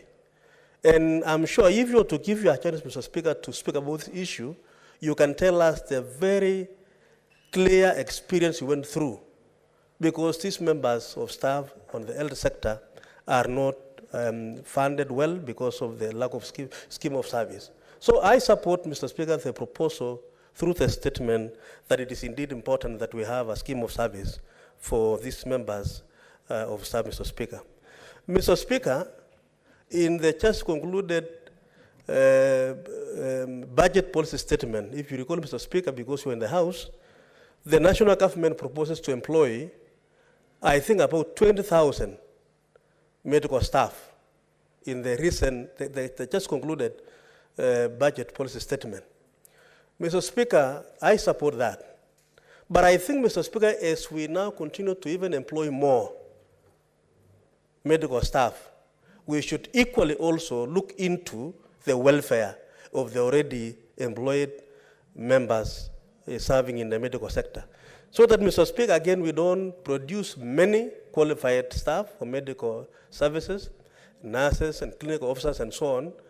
And again, we lose most of them, again, Mr. Speaker, to either foreign employment, as said by Omogeni, or even, Mr. Speaker, the private sector. Mr. Speaker, Kenyans are unable to pay medical bills in the private sector. We access more the public facilities. And Mr. Speaker, if we lose the qualified medical personnel to go to either private or out of the country, we are back to square one, Mr. Speaker. So as much as we want to employ more, I think focus should also be given to those who are already employed, Mr. Speaker. Then the scheme of service is important. Mr. Speaker, and I think the critical institution here, which this committee should address, is the SRC, Mr. Speaker, because that is the institution that is constitutionally mandated to look at all these issues. I have heard them talk about the teachers, about members of this House, about the public and the civil servants, but I think less is given to the medical staff. Mr. Speaker, I want to join my colleagues in supporting this statement and call upon the government, the national government, and Mr. Speaker, this is 100% devolved to our counties. It is our business that we ensure that we pursue this route until we have our medical staff go under the scheme of service so that we have devolution, health achieved for the betterment of our people. I support, Mr. Speaker. Senator Manzo. Thank you, Mr. Speaker. Mr. Speaker, this matter affects all counties, and I raised to support Senator Cherigai. I want to take a different dimension on it. Mr. Speaker, when COVID came, the persons who suffered most, the medical personnel who suffered most were the clinical officers. The disease was new.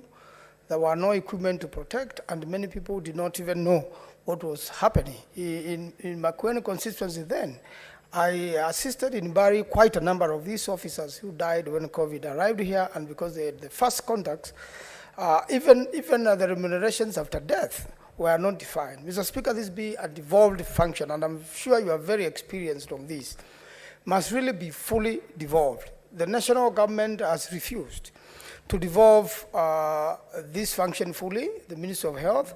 They have devolved a few functions, but not devolved the money. The money has to get to the counties, Mr. Speaker. The scheme of service is not clearly defined. Some counties are employing, a national government is employing, and it has not been synchronized since the 2010 Constitution came into being. And I think while you deal with different sections like SRC, you different with the Ministry of Health itself, some of the functions, some of the activities which have remained in the national level, especially the insurance, and then there's no proper way of synchronizing it with the counties. I remember the experience of Makueni.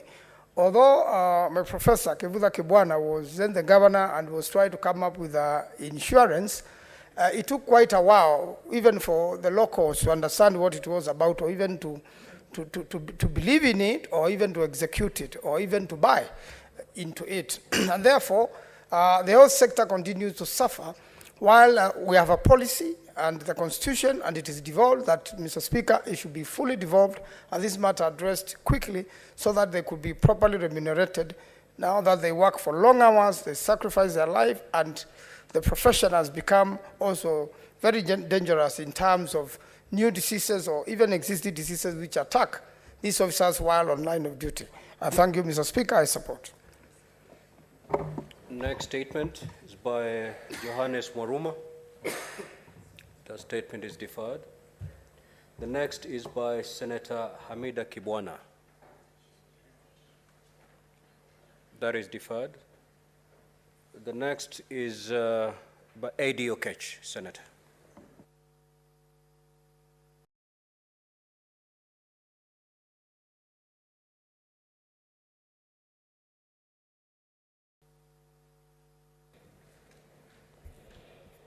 Mr. Speaker, thank you once again.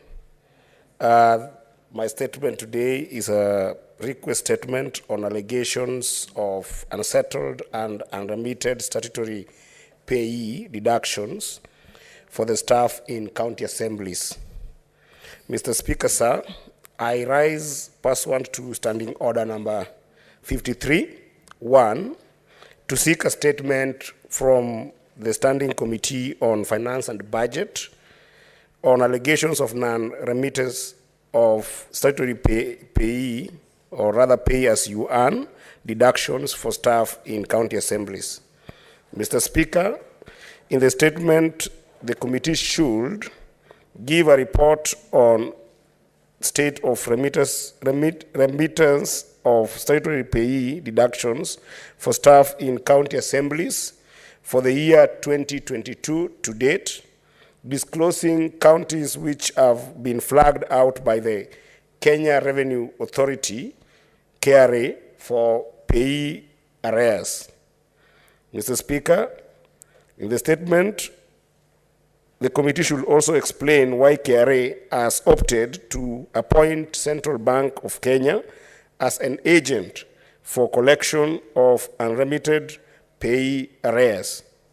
Mr. Speaker, in the statement, the committee should also establish whether remittances to the counties are being disbursed in a timely manner, providing a schedule of the timelines within which remittances were disbursed to the counties in the last 12 months. Mr. Speaker, in the statement, the committee should also investigate allegations of unauthorized expenditures of funds which had been earmarked for staff statutory payee deductions, informing the Senate where such funds were diverted to. Mr. Speaker, in the statement, the committee should also cause an audit on the cycle from when disbursements are made to counties to when statutory deductions are remitted to the relevant statutory agencies for the last 12 months, outlining very clearly challenges encountered by the counties, proposing possible interventions. Mr. Speaker, in the statement, the committee should also spell out measures that have been put in place to ensure that the responsible officers within the county assembly service boards are held accountable. And lastly, Mr. Speaker, in the statement, the committee should outline measures, if any, to regularize the illegal diversion of funds meant for staff statutory deductions, tabling evidence of the same. Thank you, Mr. Speaker. Senator Mogeni.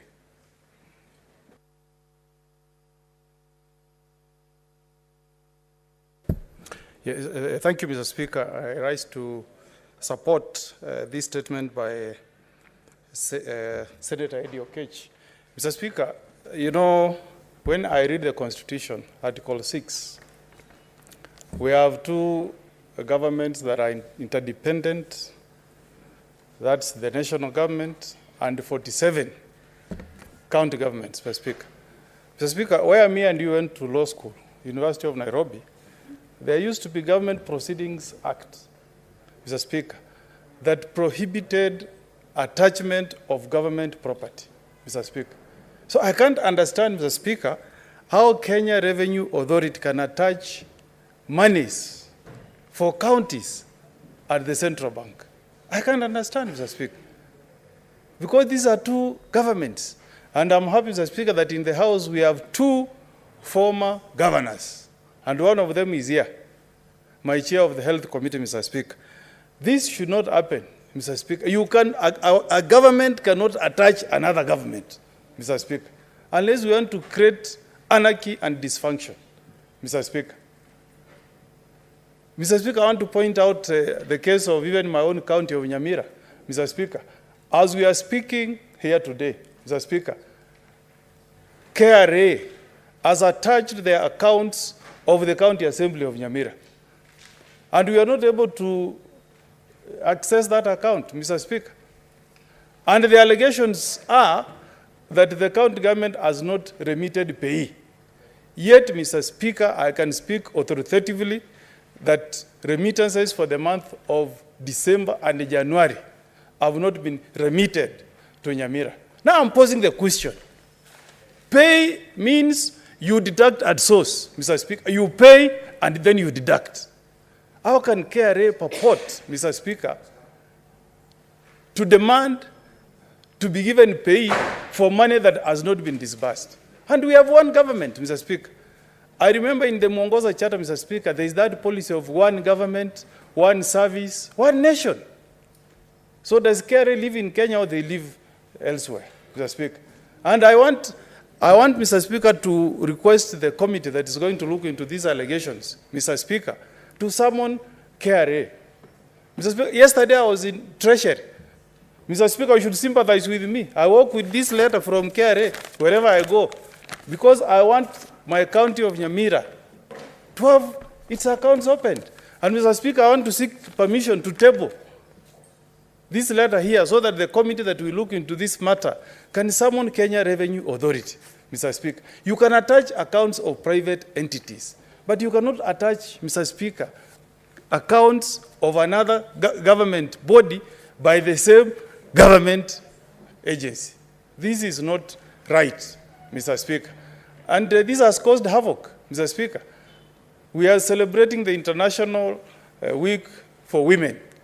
But members of the County Assembly of Nyamira, Mr. Speaker, have impeached the CEC Finance, Emily Ongaga, because of this action of KRA attaching their accounts. Mr. Speaker, we need to restore order on the functions of government, Mr. Speaker. We cannot have this kind of situation, Mr. Speaker. Maybe my county of Nyamira has been isolated. What is your point of order, Senator Kinyua?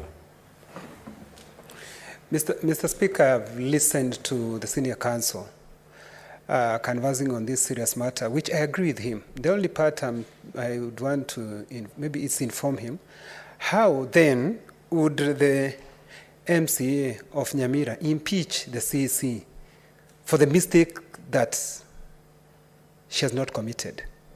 Because it's the KRA which has committed this mistake. So what I'm begging is my senior counsel to advise the MCAs to follow the law, or not rather to follow the law because they're doing what they're supposed to do, to advise them so that at least they can feel for the CEC because she's being exposed to something that she has not committed, or she's suffering an injustice, and this being a Women's Day, senior counsel, maybe you can defend her in a court of law, maybe.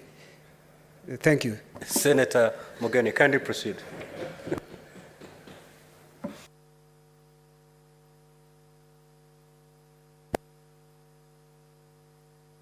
Mr. Speaker, I thought the chair of Finance, Parliamentary Service Commission, was going to be a bearer of good news. I thought he was going to say that tonight he will have a word with His Excellency the President, and by tomorrow, Nyamira will have its money. But I'll take the advice, Mr. Speaker. I speak to my MCS so that they don't impeach this poor lady who is CC Finance, because it's not a mistake that monies have not been disbursed to the county governments of Nyamira. But, Mr. Speaker, the point really that I want the committee that will look into this matter to address is the relationship that KRA has with the county governments. And, Mr. Speaker, I miss the days of governors, the first chair of county governors, the council, how do we call it? Council, yeah, COG. I miss the former chairman. Mr. Speaker, this would not have happened during the tenure of Isaac Ruto. It would never have happened. Even during the tenure of Oparanya, this would not have happened. But I'm asking, now we are celebrating women. Where is Waiguru? Where is the voice of Waiguru? The governor of Kirinyaga, where is her voice? She should be speaking on this matter, Mr. Speaker. Have not heard any statement, Mr. Speaker. I'm asking Mr. Speaker, Commissioner Joyce, to reach out to Waiguru and tell her to talk about these issues. We don't want county governments to be harassed by KRA, Mr. Speaker. We love our women. This is the week of International Week of Women, so we need to hear our voice, Mr. Speaker. So I hope that the COG will also take up this matter so that they engage KRA and advise KRA not to attach accounts of county governments before they receive their disbursement from the national government, because that's how devolution works. This money does not come from source. Yeah. Mr. Speaker.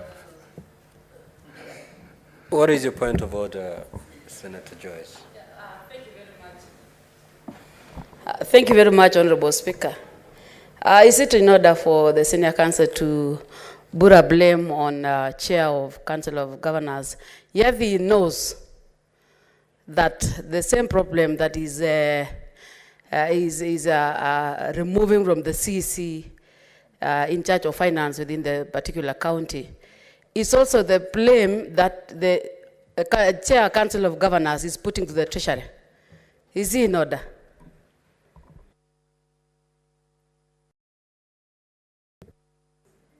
Mr. Speaker, I've not laid, how can I lay blame on the gracious lady Waiguru?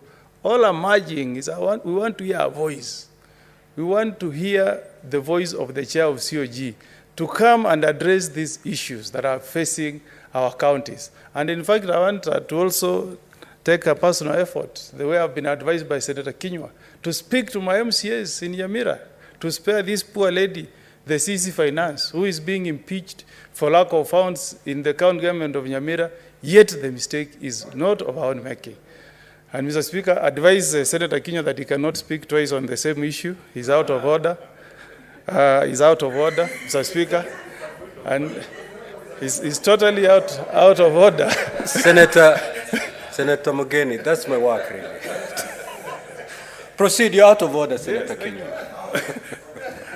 Mr. Speaker, this... Proceed. So, Mr. Speaker, really assist us, Mr. Speaker. We are proud to have you as our Speaker, because you have been a governor and you know the problems, the financial problems that county governments go through, Mr. Speaker. So assist us, Mr. Speaker, to ensure that we strengthen devolution. I listened to the speech of His Excellency the President this afternoon. I had money being given to our gracious ladies who are our representatives from counties. They are getting an additional 1 billion to their affirmative fund. Mr. Speaker, I did not hear anything about Senate Oversight Fund.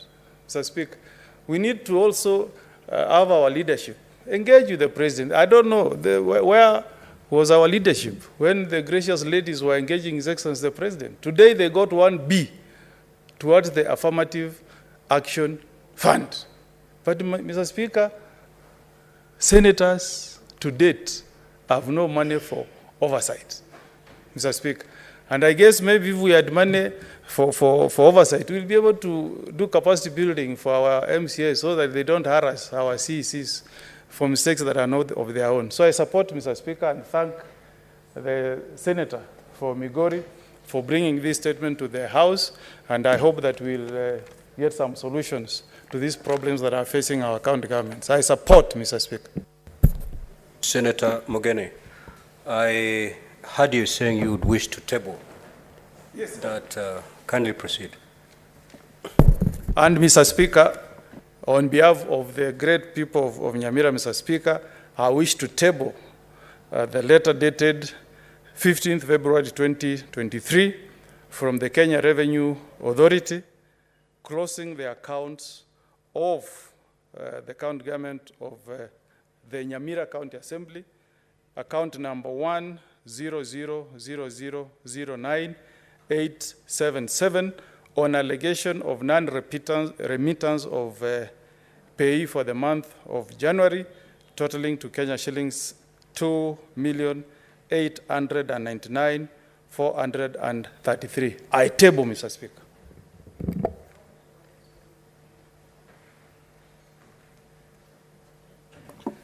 Next,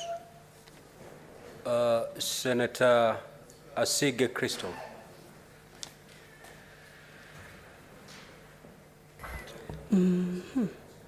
Thank you very much, Mr. Speaker, for giving me an opportunity to stand and support the statement brought by Senator Eddie Okech of Migori County. Mr. Speaker, without repeating what any of the other senators have contributed, just wanted to as well tag on to something quickly that Senator Omogeni has mentioned about KRA, suggesting that we summon KRA to the Senate to answer some of these questions that are being discussed here today. Mr. Speaker, I do agree that recently we've been hearing of KRA in the news on different issues, and some of those issues are not being taken too well by Kenyans in general, not just to do with county government accounts, Mr. Speaker, but also very recently, as you know, this week, on the 28th of February, the KRA chairperson ordered a directive to suspend all tax exemptions, waivers, abandonments, and reliefs across the country, citing issues of leakages in revenue, citing trying to streamline the process of KRA. Mr. Speaker, these kinds of issues, as well as what has been tabled here today by the Senator of Migori, are very critical to Kenyans, of national importance and concern. Mr. Speaker, as you know, persons with disabilities are amongst one of the most vulnerable members of our population today, battling historical exclusions and deeply rooted inequalities across all areas of life, including health, this well-being, education, social, economic, cultural, and political spheres. Not to mention, Mr. Speaker, the systemic oppression and discrimination every last one of us has experienced because of our disabilities. Mr. Speaker, we also know that persons with disabilities are forced to struggle daily through the reality of Kenya's current high cost of living. That includes increased food prices that have increased, fuel prices, electricity prices, public transport prices, home rental prices, Mr. Speaker, inflation as well, amongst a myriad of other hiked up costs being experienced by the entire country. This special interest group, Mr. Speaker, must in addition simultaneously bear the burden of independently financing, in the best case scenario, Mr. Speaker, frequently, and in the worst case scenario, Mr. Speaker, lifelong medical costs, specialized treatment costs, therapy costs, rehabilitation costs, physiotherapy costs, mobility aid costs, digital equipment and technology costs, Mr. Speaker, as well as the extra costs of hiring a full-time caregiver at times, a sighted guide like I do, a sign language interpreter, a special needs educator, and in severe cases, Mr. Speaker, the hiring of a round-the-clock trained medical nurse to give specialized care to some of these severe and profound cases of disability. Mr. Speaker, this directive by the KRA has deeply concerned me because these people with disabilities are amongst those who are given some of these tax exemptions, Mr. Speaker, and because this directive is very ambiguous in nature and with immediate effect, it was said, but unfortunately it has no immediate remedies or clarifications as to the scope of the directive, Mr. Speaker, and how much it'll affect the persons who it falls under. Mr. Speaker, we cannot continue to allow KRA to go unanswering these questions that we have, Mr. Speaker. Apart from what has been tabled here today, we also should, I agree with Omogeni, Senator Omogeni, that we should summon KRA because there are several questions that we need them to answer regarding counties, regarding this special interest groups and this matter that has been canvassing the media this week, Mr. Speaker. Persons with disabilities across the country, the entire fraternity, are asking questions. Are we affected by this? How much are we going to be affected by this? What are we supposed to do in the meantime? Well, we have all of these costs that are going to be affecting us, and we have to to bear the burden of in the meantime, whilst these processes, which we don't know what they are being streamlined, whilst these loopholes, Mr. Speaker, are being sealed. This is extremely urgent, and I wish that the chairperson and the team at KRA who put together this directive would be able to come and answer these questions as well. Because, Mr. Speaker, this government, this country is supposed to offer social protection, Mr. Speaker, social protection to persons with disabilities, and not actually allow these kinds of directives to go across the country and be announced, because they actually end up disabling us even further than we already are.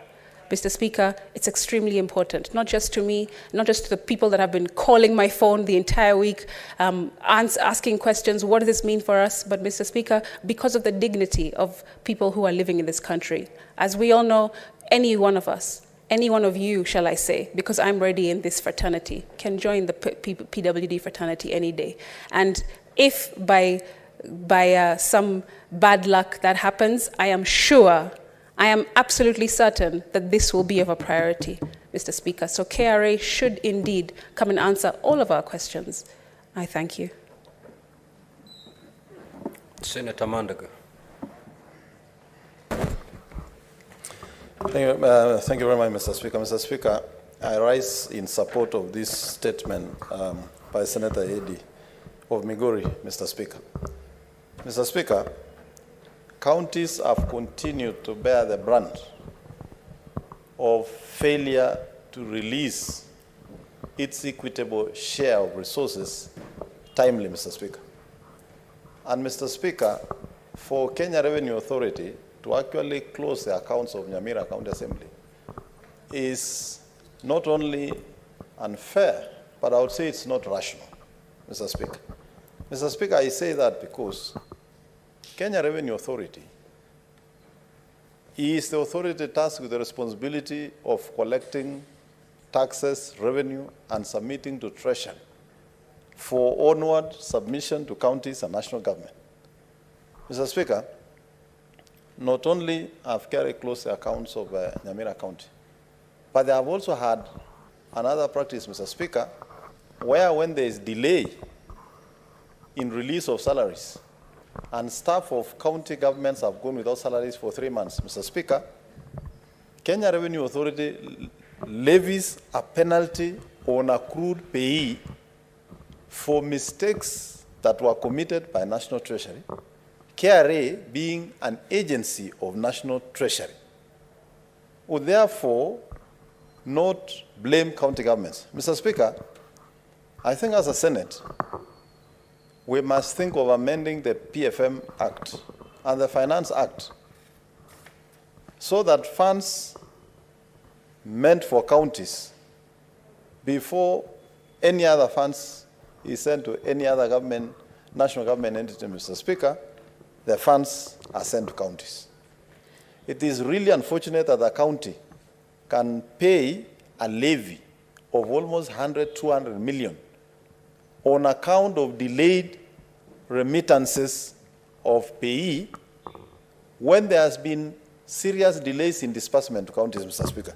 Mr. Speaker, I think we as a Senate will have to revisit this, and I want to agree with Senator Omogeni that KRA should actually appear before this House. And I think, Mr. Speaker, when KRA appears, it should be the committee of the whole, because there are a myriad of issues that we need to discuss with KRA that touches on counties, Mr. Speaker. Mr. Speaker, Central Bank of Kenya, Kenya Revenue Authority are all agencies of national government. It is not lost on KRA, which has appointed Central Bank of Kenya, their agent of collection of taxes, and Central Bank of Kenya is the holder of the accounts of county government, Mr. Speaker.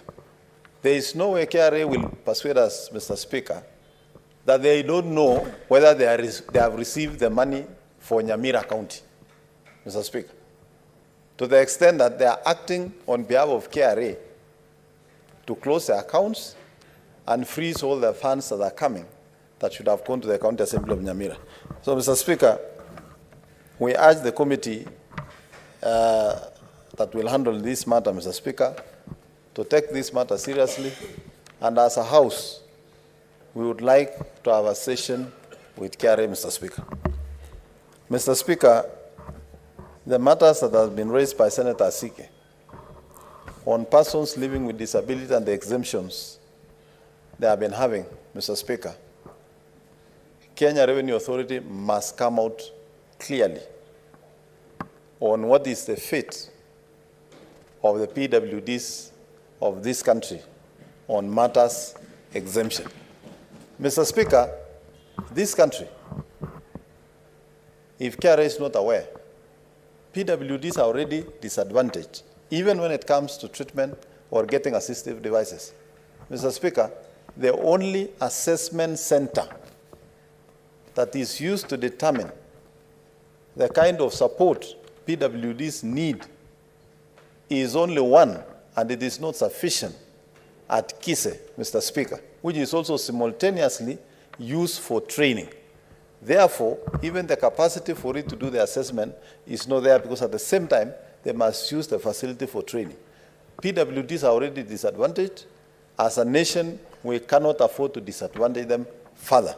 No matter the tough economic times we are in, we cannot go to that level, Mr. Speaker. Mr. Speaker, KRA can think of other better measures, including taxing. Mr. Speaker, there was a ruling from Supreme Court that there are some associations that can be allowed in this country. Probably KRA can think of how they can raise revenue from those kind of associations instead of going for WDs. Mr. Speaker, support the statement by Senator Eddy.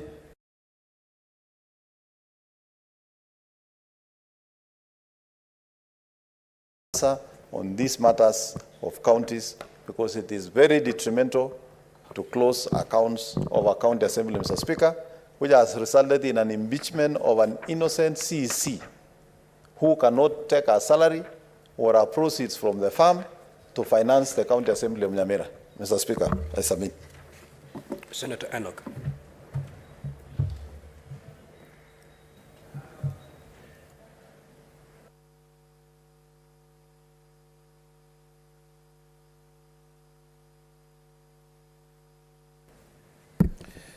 Thank you, Mr. Speaker. Mr. Speaker, from the onset, I want to really congratulate and thank Senator Eddy for bringing up this matter to the floor of the House through a statement.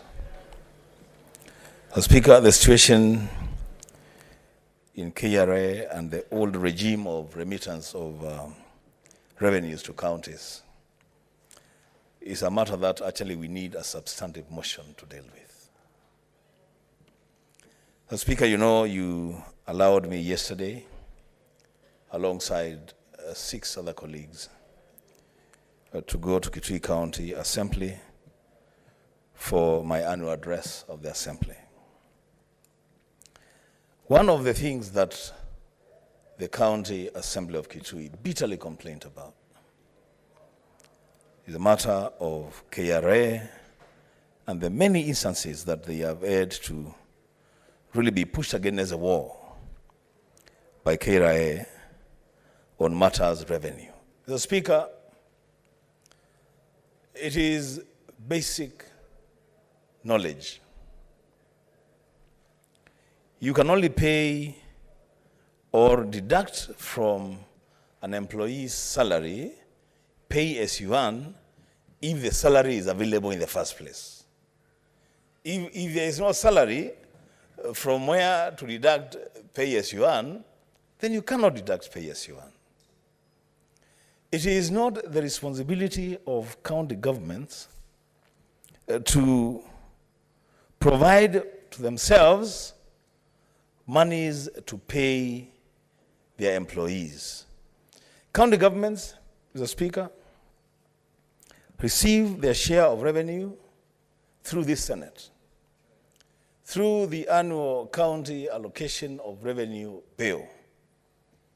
We horizontally share money among counties. The PFM Act is very clear that once this decision is made and the disbursement schedules are passed, then there are timelines given for remittance of monies to counties to ensure that they run their budgets as they should. The Speaker, I was shocked because yesterday when I visited the governor of Kitui County, I also learned that the last time that the counties received their batch of remittance was in November last year. And counties are supposed to be rolling out programs, they are supposed to be paying salaries, and when they don't pay salaries, when they don't remit pay as you earn, when they don't remit NSSF, when they don't remit NHIF, they are penalized. Mr. Speaker, the responsibility of this Senate, the core responsibility, is to protect counties and their governments.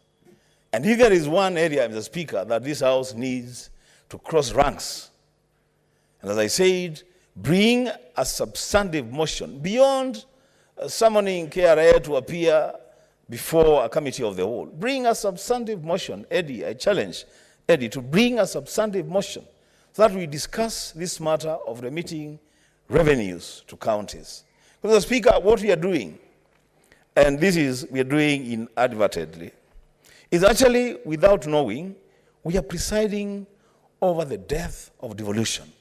Because if monies are not available to run programs in counties, then what will happen is that we'll have a reversal of the gains that we have made in devolution. The Speaker, with those remarks, I support.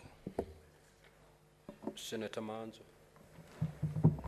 Thank you, Mr. Speaker, for giving me an opportunity to support this very important cause. Mr. Speaker, the plight of counties is now worse than it has ever been. Monies have not been remitted to counties, yet statutory deductions ensue. And the people, seems that there's no communication from these different institutions as to what is happening to the counties. Mr. Speaker, when it comes to pay as you earn, it means first you have to be paid the salary, so that then the pay as you earn can be deducted.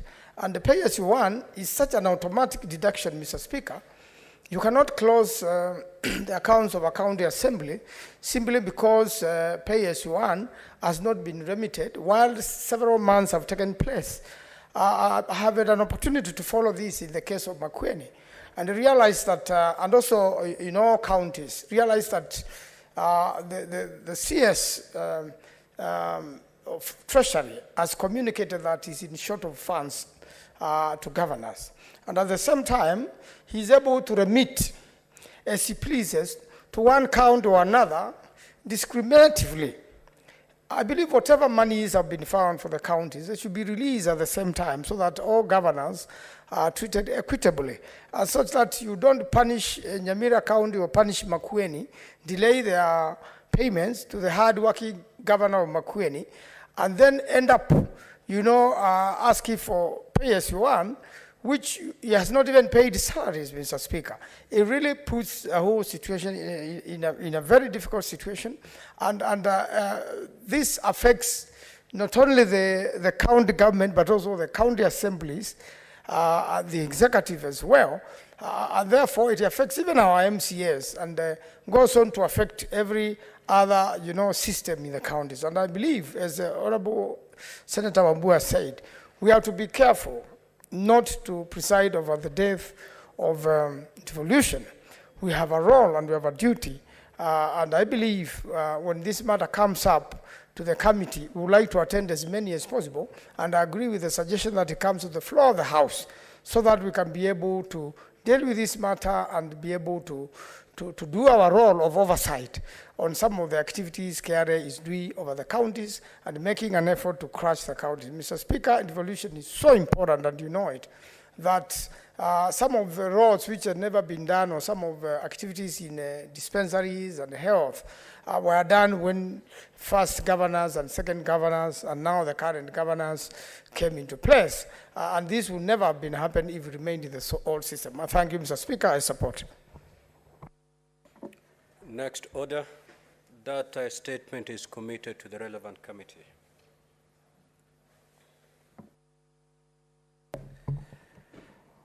Order number 8, the Cotton Industry Development Bill, Senate Bills number 5 of 2023, first reading. A bill for an act of parliament to provide for the production, processing, marketing, and distribution of cotton in Kenya and its products, establish the Cotton Industry Development Board, provide a framework for cotton farming, ensure value addition to cotton and its related products, and for connected purposes.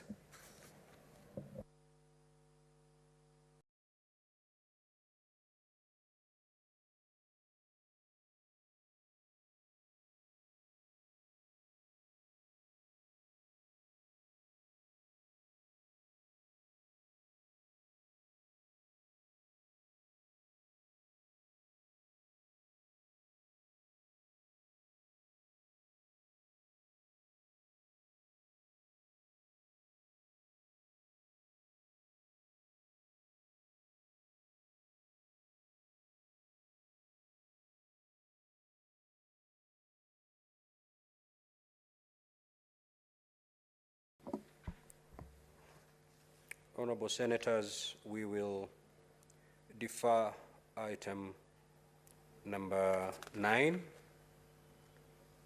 number 10, and number 11 to Tuesday, when we shall proceed to take a vote on those 3 items. We shall proceed with item number 12, which is a resumption of the debate that was interrupted on Wednesday, 1st March 2023. Senator Jeptumo, are you the one to second this motion? Proceed, please. Just call the order first, clerk. Order number 12, the Natural Resources Benefit Sharing Bill, Senate Bills number 6 of 2022, second reading.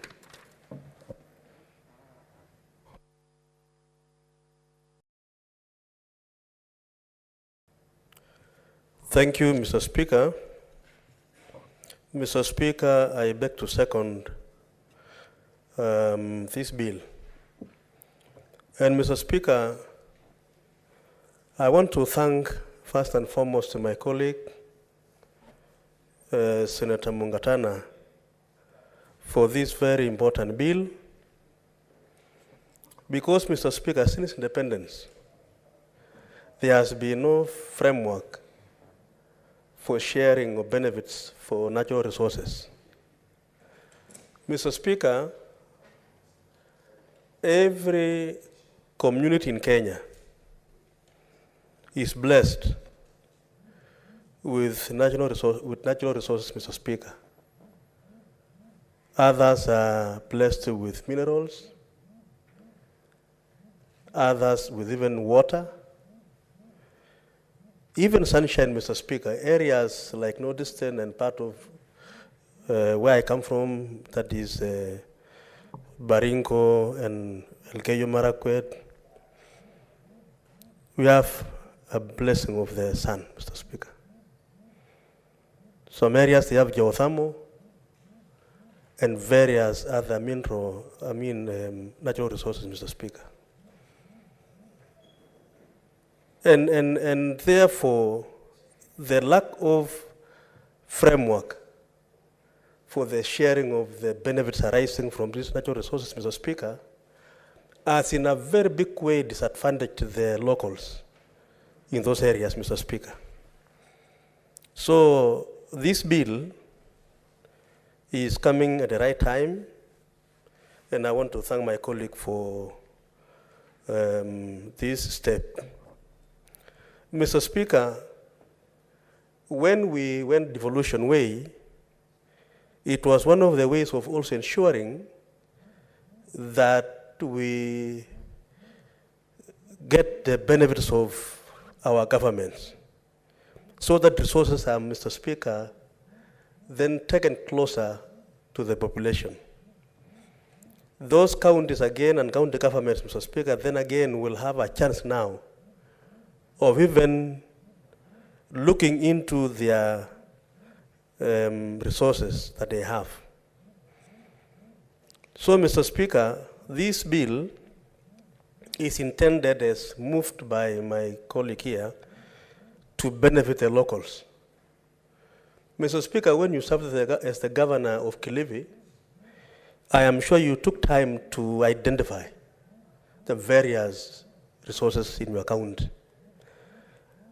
And I'm sure you took steps perhaps to see how best your people would really benefit. And especially, Mr. Speaker, now that we don't have enough resources. This year, the Council of Governors were fighting for more than 400 billion. The government is only able to provide 385 billion or so. We don't have resources, Mr. Speaker, to develop our counties. Yet if we maximize, if we invest and extract the benefits of our natural resources, Mr. Speaker, our counties can be better. So, Mr. Speaker, both extractive resources are not benefit the locals.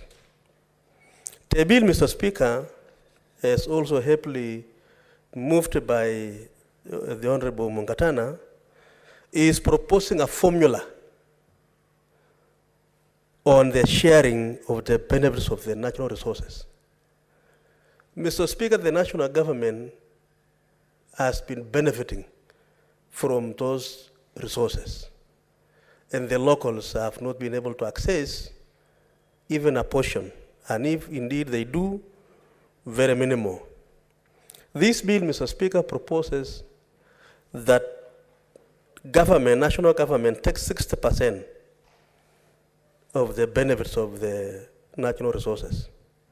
And the county governments and the locals takes 40%. Mr. Speaker, I submit that this ratio, in my view, is justifiable because the resources belongs to the people, but because the government of today also, Mr. Speaker, is entitled to part of it, I think slightly over 50%, and that is 60%, is justifiable for the national government. 40%, Mr. Speaker, will be available for the county government and local government. And therefore, Mr. Speaker, to be able to actualize that sharing formula, the bill also proposes the establishment of benefit sharing committee through the benefit sharing agreements. So that, Mr. Speaker, the person exploiting the resources, let us call them private investors, for example, Mr. Speaker, are able to sit down with the local population, with the county governments, and be able then to have a mode of sharing. So that, Mr. Speaker, we have that fairness. I will give you, Mr. Speaker, a very unique case in Baringo. Lake Baringo is a freshwater lake, and we have exploitation of geothermal in Silale, which is several kilometers away from Lake Baringo. That one is in TRT, the geothermal investment, and the Lake Baringo is in Baringo North and Baringo South. We share the lake. And Mr. Speaker, the water from the lake is taken all the way to Silale, where the geothermal is done. And the local people along the route of the pipeline is not benefiting at all. Mr. Speaker, when we develop the geothermal business, or rather the investment, Baringo as a county and the local people which are hosting the resource should be able to benefit with that 40%. So that example alone is a situation where we need to deal with. Mr. Speaker, in a place like northern Kenya, or even part of Baringo and other areas, even Garissa and, even where Mungatana comes from, we have the blessings of the sun, Mr. Speaker. And when you talk now of the tapping of so that we have the solar energy, Mr. Speaker, the private investors, Mr. Speaker, they invest in that, and the entire benefits go to either government or that particular investor, especially when it is taken to the national grid. Mr. Speaker, we now want to propose in this law that if an investor goes to Northeastern, goes to Lamu, goes to Garissa, to Baringo, to Turkana, and do a solar investment and put that power to the grid, a portion of that benefit, Mr. Speaker, should be available to the local people and the county government. And so, Mr. Speaker, this is a very important bill. I want to shorten so that members can have time to also contribute. And I want to say that, Mr. Speaker, those of us from areas which are endowed with natural resources, and I think, Mr. Speaker, every part of Kenya is blessed. And I think God is really fair. Because even in areas where there is a lot of plenty of rain, they have the forest cover. And I can assure you, Mr. Speaker, if you look at the sharing of the benefits arising from the forest resource, it's so minimal to the locals and the governments of those areas. So there will be no part of the country, Mr. Speaker, which will not benefit from this law. It is a law that I think, Mr. Speaker, we should all support, and I'm very proud that this House, through my colleague Mungatana, has been able to bring out this law in a very, very clear way. And, Mr. Speaker, I want to plead with members that we pass this law so that then we have a framework in our country so that we share the benefits arising from our natural resources. Mr. Speaker, I second.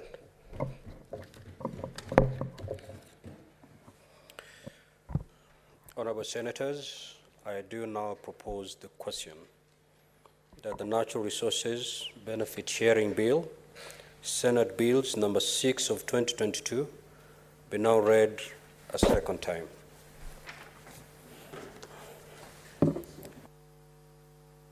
Senator Enoch.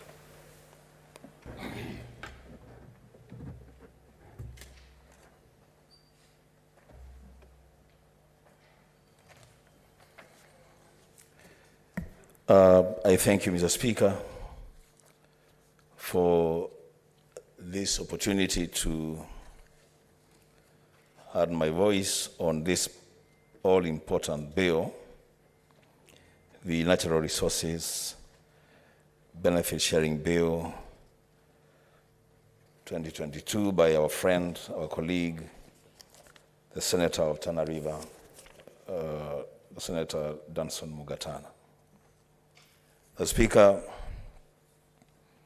this is a bill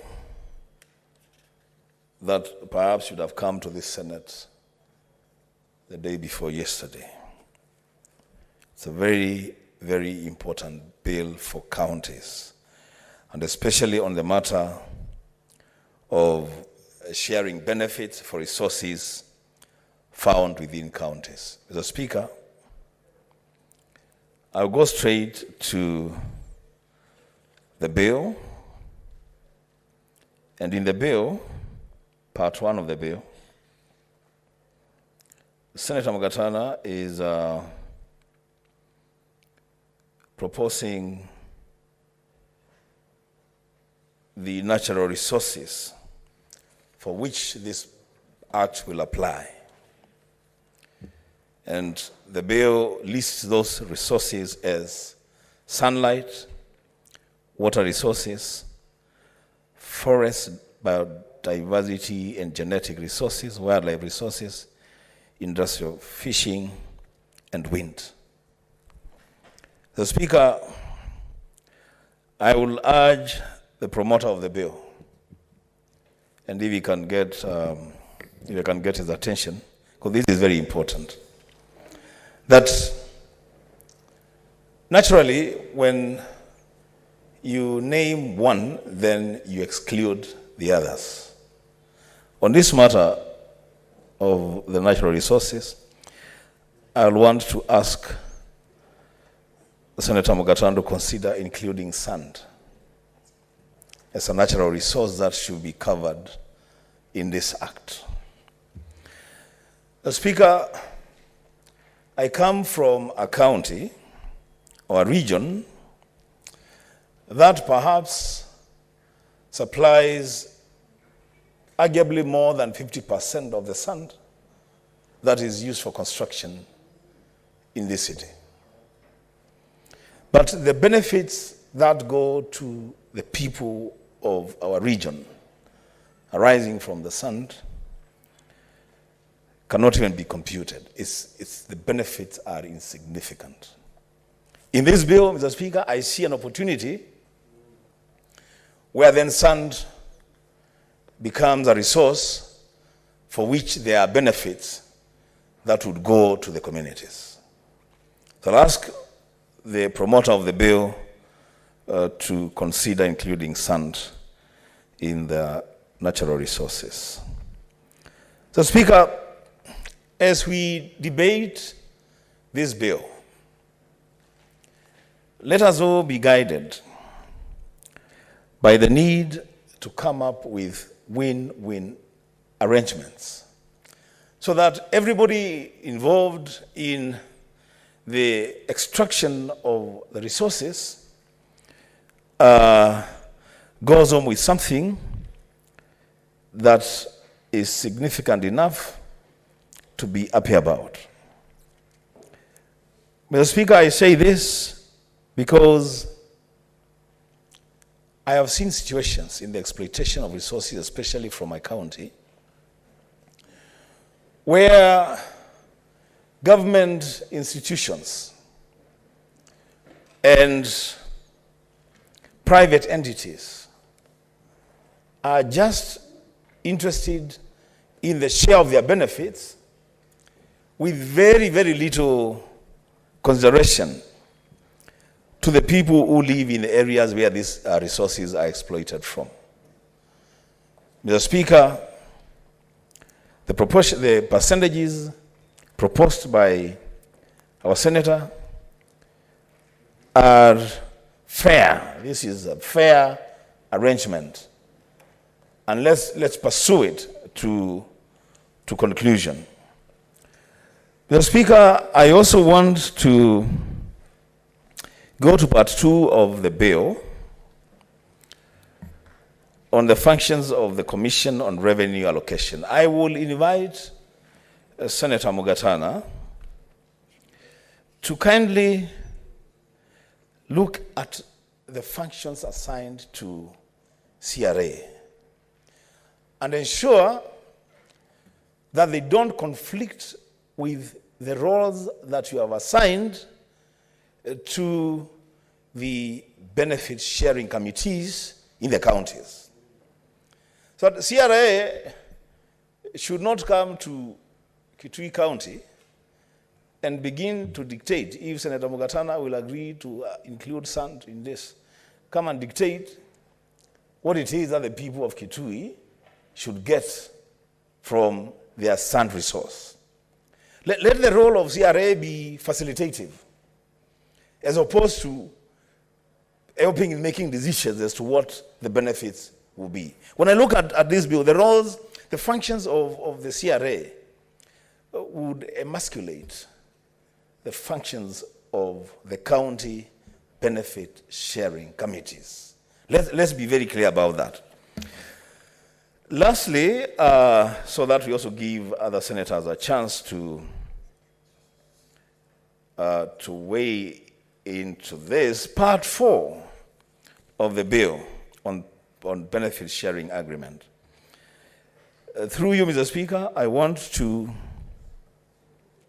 remind my brother, our colleague, Senator Mugatana, that the Senate exists to defend and protect counties and county governments. Now, when you talk about counties, it's not just the boundaries. It is also the resources found in the counties. In the list that this bill proposes for the County Benefit Sharing Committee, I see Senator Mugatana has included the County Executive Committee member responsible for finance, the chairperson of the committee of the respective county assembly responsible for matters relating to natural resources, then technical people, and 5 persons elected by the local community.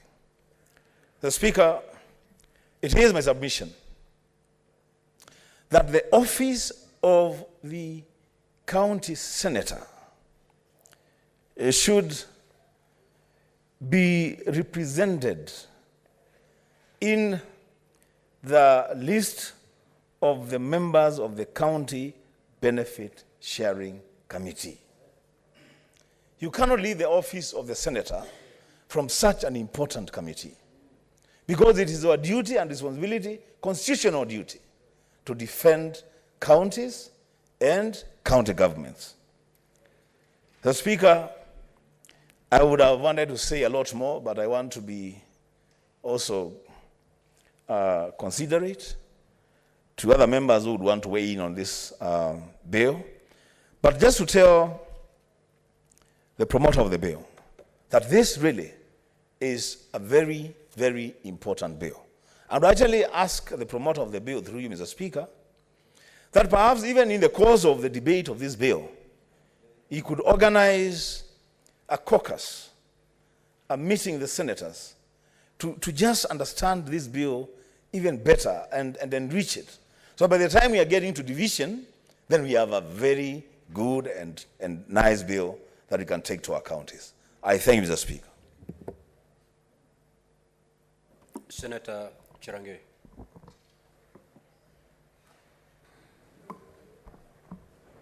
Thank you, Mr. Speaker, for this opportunity.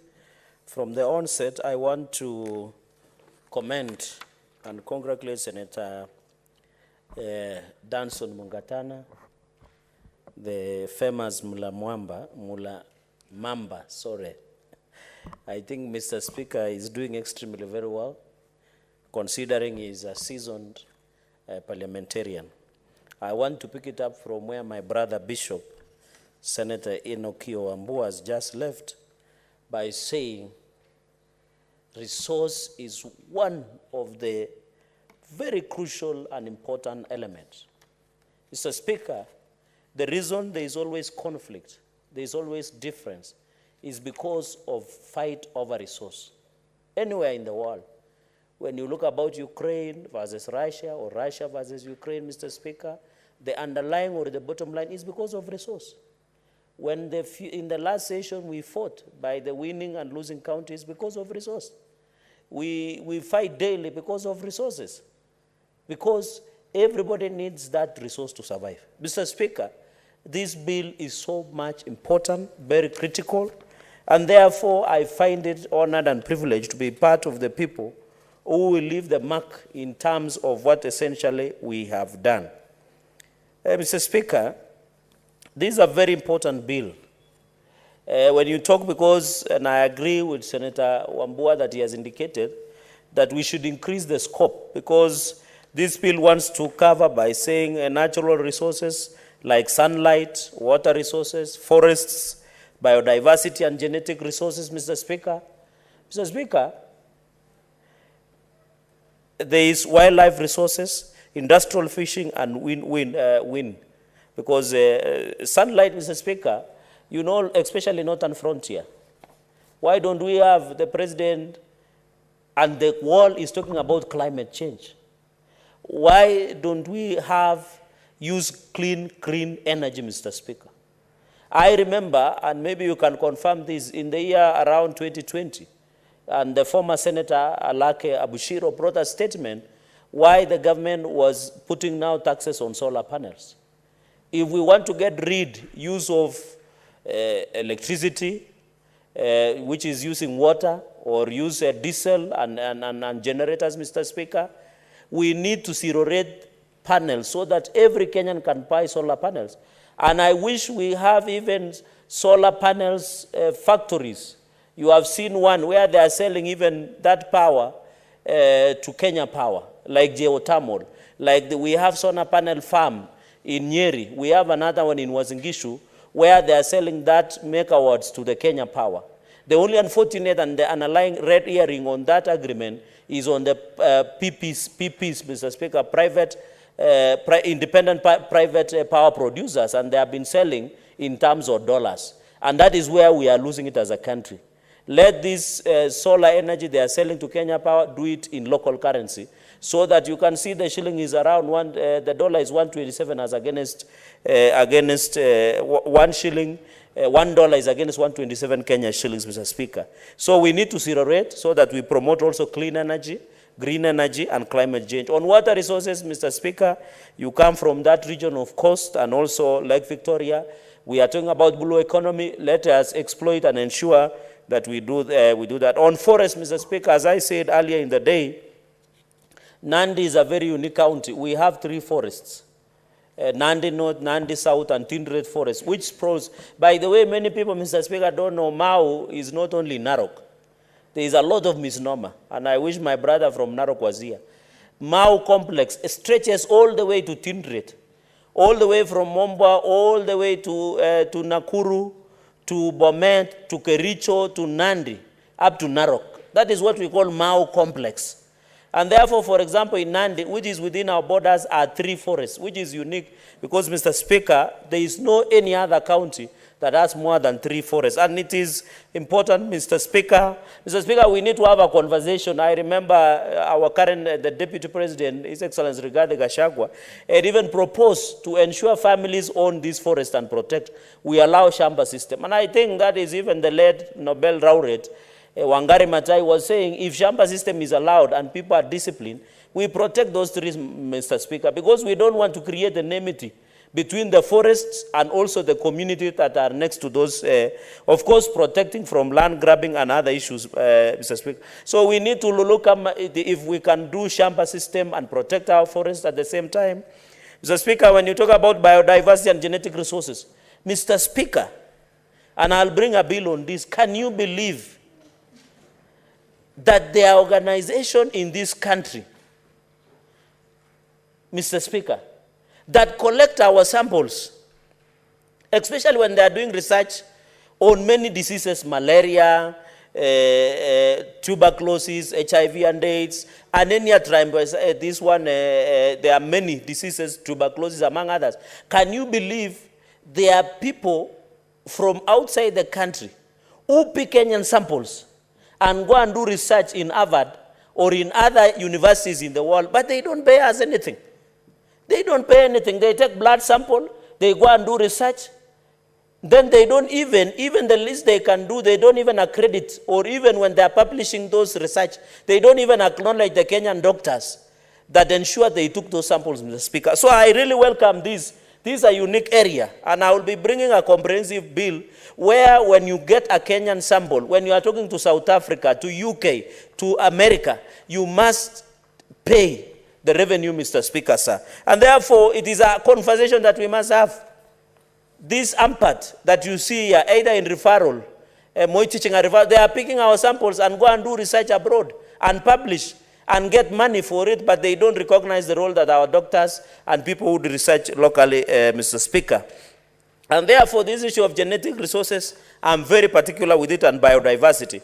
On the issue of wildlife resources, Mr. Speaker, I think today, Mr. Speaker, I had Senator Manzo, I think there was Senator Kinyua, was discussing about human-wildlife conflict. I know the compensation because of injury is 3 million, because of 5 million when there is death under the Wildlife Conservation and Management Act of 2013, number 47 of 2013. Mr. Speaker, Madam Speaker, I know the change. Section 25, we need to enhance. Why is it when a Kenyan is found killing a wildlife, the penalty is so harsh? But when somebody loses lives, we just do compensation, which is very minimal, Madam Speaker. And therefore, on the issue of wildlife, it cannot be underscored. It is the pride of Kenya. Kenya is known because of unique wildlife that we are having. Madam Speaker, the famous wild beast that cross River Mara all the way to Serengeti. And you remember when the current Mama Samia Suluhu Hassan, Madam Speaker, addressed the joint sitting in the last session, he said that the Kenyan wild beast cross over to Tanzania to get pregnant. So, Madam Speaker, and that is the unique nature of the wildlife, and it is on record. And I remember Senator Wambua was in that sitting, Senator Manzo was that sitting. I think Senator Eddie Okej was still looking for votes. So, Madam Speaker, what we are saying in an upshot at this point is that this wildlife and human conflict, we must address it. But we are not saying the only problem we have is that we need proper fencing and those sanctuaries to be protected, but also to teach the communities around those national parks to own, to be part, even give them businesses, give them to run hotels in those parks, give them opportunity to do roads in those parks, Madam Speaker, and will be able. On the issue of industrial fishing, of course, I can't say much more with that. Of course, there is issue of where other, I think some countries, I don't want to name names, have been accused of using trawlers, where they sweep everything. They sweep fish, crabs, any living creature in water, and therefore undermining that the ecology of our ocean and sea system within, Madam Speaker. And therefore, the President has said, and we need to do that, the President has said 10 billion trees in 10 years. I want to ask each and every senator, the way Senator Wambua said, that the senator should be part of the committee. I want to call every senator, at least as the rain, by the way, Madam Speaker, I don't want Kenyans to worry about the rain. It begins in 15 March. So we need to agree every senator should plant at least trees in every Would you like to be informed, Senator? Of course, if it is Bishop Senator Wambua, why Senator refuse? Wambua would like to inform you. Thank you, Madam Speaker. Definitely, Senator Chelagai will get some wisdom from us. Madam Speaker, because I actually mentioned that point on the senators being part of the county benefit sharing committees. In fact, I would want to inform Senator Chelagai that maybe in his moving notes, he may actually insist that the senators be the chairs of the county benefit sharing committees. I thank you, Madam Speaker. Senator Chelagai, you are hereby informed. Yeah, I mean, properly informed by Senator Bishop Wambua. Madam Speaker, and I agree, even if it is not the senator himself, the representative of the senator can chair. Madam Speaker, you know that we need to be careful. We are edging ourselves from the real issues of wananchi. And I think as we even draft the law, we must look at our position. Why do we edge ourselves, yet we are the people who draft these laws? You are a lawmaker, so we must use this weapon properly. Madam Speaker, the issue of water resources is a challenge. I know the government has said 100 dams will be built in the next five years.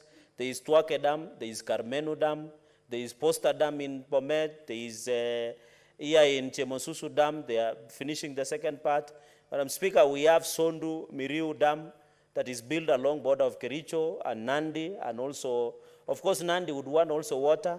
There is also Keben Dam in Nandi sub-county, where we are also, the President has assured us it will complete. We have the Kipkaren Dam, we have Keses Dam, Two Rivers Dam, both in Uasin-Gishu, and also we have the famous Chebara Dam in Elgeyo Marakwet County, Madam Speaker. And therefore, even we have the one in Nakuru, the name is Itare Dam.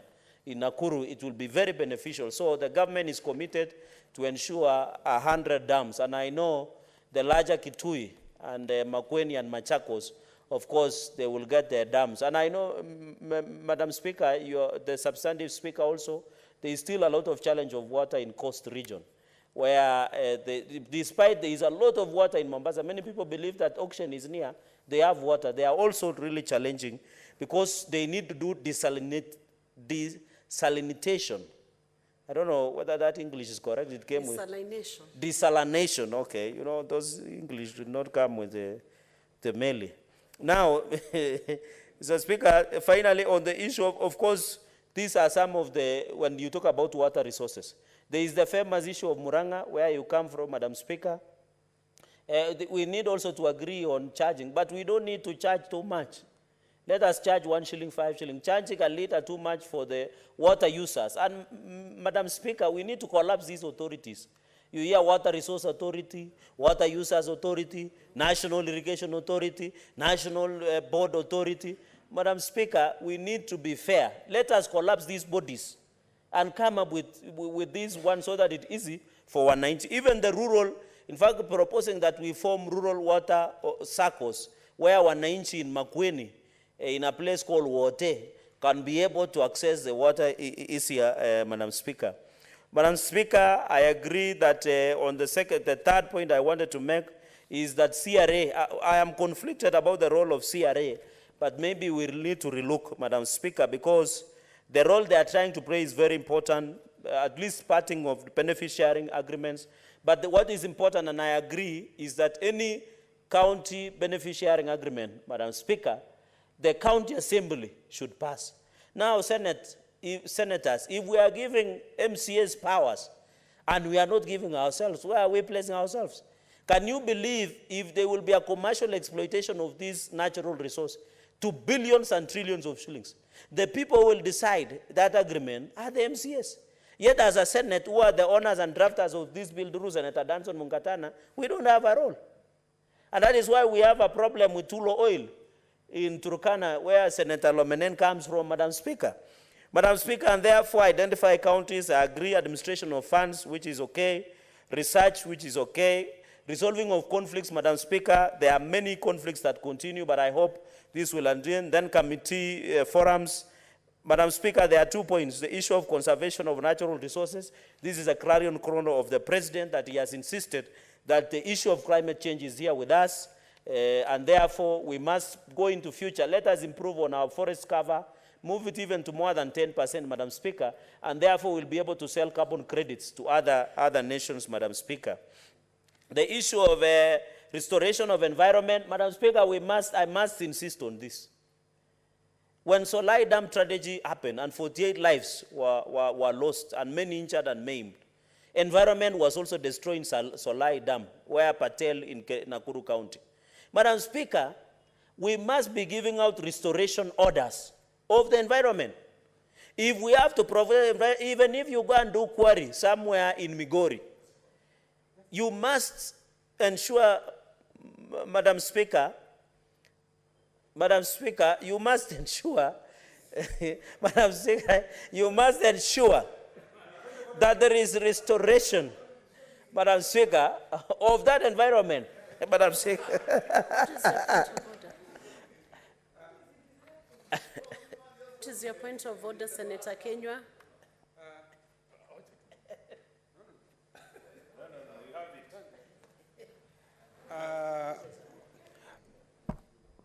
Madam Speaker, umemwona Senator Alexander Mwirigi wa Embu anatembea jumba hili kutoka upande wa walio wengi mpaka walio wachache bila kufuata kanuni za bunge hii. Bwana Speaker, ni kama ako katika soko la Runyenjes ambapo anatoka katika duka la Muhindi akielekea duka wala lingine.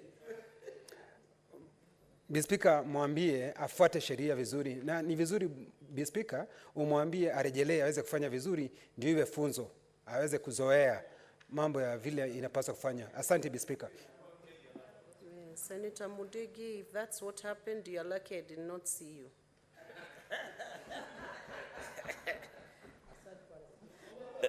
Madam Speaker, I think we are still learning, all of us. Madam Speaker, in the last point, I think he is lucky, as the Speaker said, on the last point, I request, Madam Speaker, an amendment that, because these are billions of shillings, Madam Speaker, and you know KRA will be collecting. These are royalties. I'm requesting that there should be a reporting mechanism to Parliament, because this is part of revenue. This is part of own source revenue and revenue that is paid to a fund. Madam Speaker, I request that we amend clause number 7 to include reporting to Parliament of all these funds, Madam Speaker. On the issue of putting out of 60%, you put 40% to local community projects, I agree, Madam Speaker. On the other issue, local boundaries, I think that bill was sponsored by Senator Governor Mutula Kilonzo Jr. with Senator Governor Sakaja. There was a local boundaries bill. I don't know the fate of that bill. It will be able to assist. I think it is in the National Assembly. Madam Speaker, the other issue is on oversight. That is clause number 13, at least formation of local benefit sharing forum. I propose that they should do oversight role of that fund that is there, Madam Speaker. Madam Speaker, with those very, very remarks, I'm looking at the 10 minutes to the adjournment hour, and I can see that it is good that the bishop himself is the one pushing about the anti-gay in the house, so it is in order. Madam Speaker, all in all, this is a very important bill. I hope colleagues will have opportunity to look at it and reach it, and I hope when it comes to committee stage, we shall be able to contribute and ensure that we amend. Thank you very much, Madam Speaker, and congratulations to Senator Danson Mungatana. Let us have Senator Manzo Daniel Kitonga. Yeah, thank you, Mr. Speaker, Madam Speaker. Madam Speaker, this bill is very important, and I believe it is still in the middle of discussion. Madam Speaker, I really want to thank Senator Mungatana for cleverly and very wisely crafting this bill to avoid conflict of laws, because there are quite a number of other issues which intertwine with what he's trying to do to help Kenyans and to help devolution. He's done it so well. First of all, he clearly states that it's not a money bill, so it avoids the complications of a money bill where it has to go to several places, including the National Assembly. And again also, the bill concerns county governments, because these resources are in the counties. And again also, the statement, the legislative power and the rights. And again also, the objects of the bill are quite clear, Madam Speaker. And therefore, I want to concentrate on a few things which touch this bill, which are very vital. And one of it is the role of the Commission of Revenue Allocation, and then collection of royalties.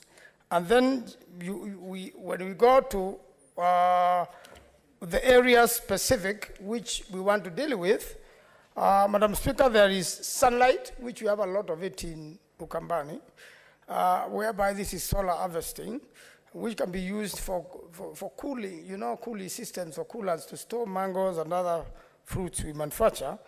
Water resources, which includes the Thwake Dam, which is also in Makueni, the Grand High Falls Dam, which is coming up on Tana River, and then many other water resources, the groundwater in Turkana, and then forests, biodiversity, and genetic resources, very heavy.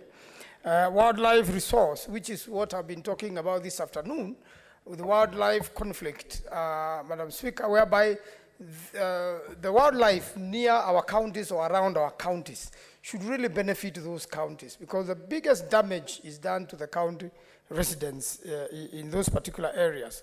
And again also, the industrial fishing, which happens in the coastal areas, and wind, which you have a lot of it in Ukambani.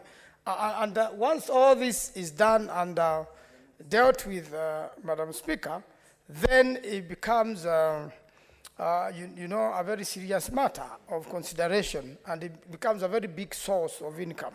And then international organizations or international companies could be trusted directly dealing with the companies and exploiting the resource there. And investors going directly to the counties, and therefore a lot of money is being raised. It carefully avoids the issue of mining, although there are some relationships, make sure that the counties are able to deal with this on their own. And therefore, means almost every county is going to benefit. There is there was a mistake, Madam Speaker, when we were forming this nation in 1963, whereby some areas were thought not to be useful in the development papers which were presented then in Parliament. Madam Speaker, I want to say that the North now is most useful and is the future of this country. Madam Speaker, if you look at America, there was a Wild West. The deserts, Nevada desert, where Hoover Dam was done, like the way we have done Twake Dam. And today, Las Vegas, a very huge town which does a lot of business, operates in Las Vegas, and that's where actually we copied the idea of Twake Dam. And Madam Speaker, in our deserts, that's where the biggest industries should be in the future. That's where we should use solar. That's where we have a lot of fishing in Lake Turkana and other places. Therefore, this particular bill is for the future. And we can create a lot of jobs if we invest in those areas. And all we need to do is to make sure there is security in northern Kenya, there is security in northeastern, so that investors are not scared of these places and can team up. And we invest in those areas. We have big rivers, where we can do a lot of irrigation. We can stop all these clashes we are seeing in the north of stock theft and the people be killed by bandits if we do irrigation. Madam Speaker, I've seen my colleague Ketch really wants time, and I'm telling him the debate time, I doubt whether it is over. We still have a chance to debate on this very big matter, but because he's insisting, Madam Speaker, I'll bulge and allow him also to make a statement or two in this very important bill. I believe in third reading, we can do a lot of amendments. The lawyers in this house can help senior lawyer Mugatana, who has done a very good job. Thank you, Madam Speaker. We can have Senator Okech, Eddie.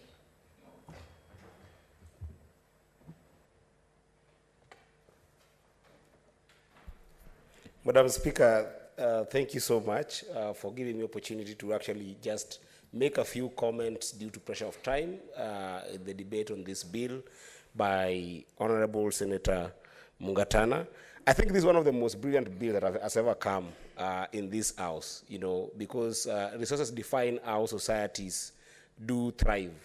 And, since times of colonization, resources that are extracted from communities don't get to them. And this is part of what we call neocolonization, where you find that a number of companies that are well capitalized and well resourced come to local communities, take their natural resources, go with them without the local communities benefiting. And the bill suggesting or proposing that we need to have a way of ensuring that natural resources from local communities can actually also be able to benefit them, even if they don't have capacity to exploit those resources by themselves.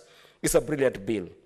And coming from Migori, where I come from, Madam Speaker, Migori is one of the counties that has got a lot of gold, and we have seen that a number of times Migori people who have got gold don't benefit from it because, one, they don't have the capacity to do proper mining, and two, there is no proper structure to access the market. And equally, Migori has got a lot of access to water in Lake Victoria. So this bill speaks closely to my heart. So I want just to make comments, perhaps three areas that I think that Senator Mugatana can consider to improve on this bill. Number one, Senator, I wanted to perhaps implore upon you to think about, one, be able to not only think about a benefit sharing structure, but I wanted to encourage you to think about effective benefit sharing structure. What I mean by this is basically thinking about if you can be able to be innovative enough to ensure that such fund at a national level can be cascaded in the grassroots to the counties so that counties can be able to ensure that there is prioritization in terms of how that fund reach communities to be able to deal with their problems. Number two, that I wanted to implore upon you in the next 1 minute is that think also about a long-lasting strategy. And a long-lasting strategy is always a business strategy. So then how do we ensure that there is a way that we can empower local communities to be able to have enterprises tied to the exploitation mechanism? So basically what this means is that we'll be able to make communities be able to constantly have a share to the retail price of all the commodities that come from the extraction that we have.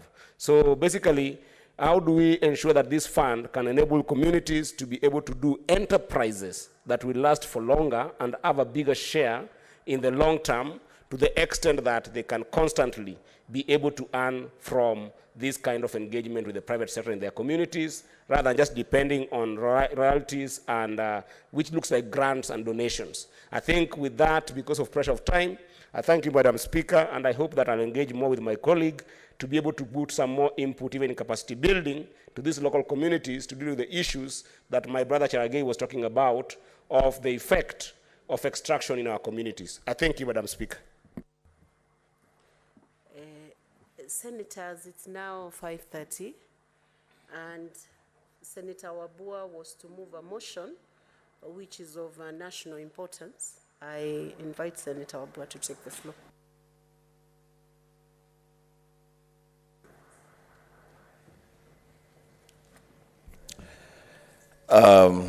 I thank you, Madam Speaker, for this opportunity to move this motion. Madam Speaker, I beg to move the motion that, pursuant to Standing Order 37, the Senate now adjourn to discuss a definite matter of urgent national importance, namely the decision of the Supreme Court of Kenya in NGOs Coordination Board versus Eric Gitari and 5 others in petition number 16 of 2019, which declared discrimination against lesbian, gay, bisexual, transgender, and queer community, LGBTQ, unconstitutional, and affirmed the rights of the community to form an association. Madam Speaker and honorable members, on Friday, February 24th this year, the apex court in the land, the Supreme Court of Kenya, in a majority ruling of 3-2,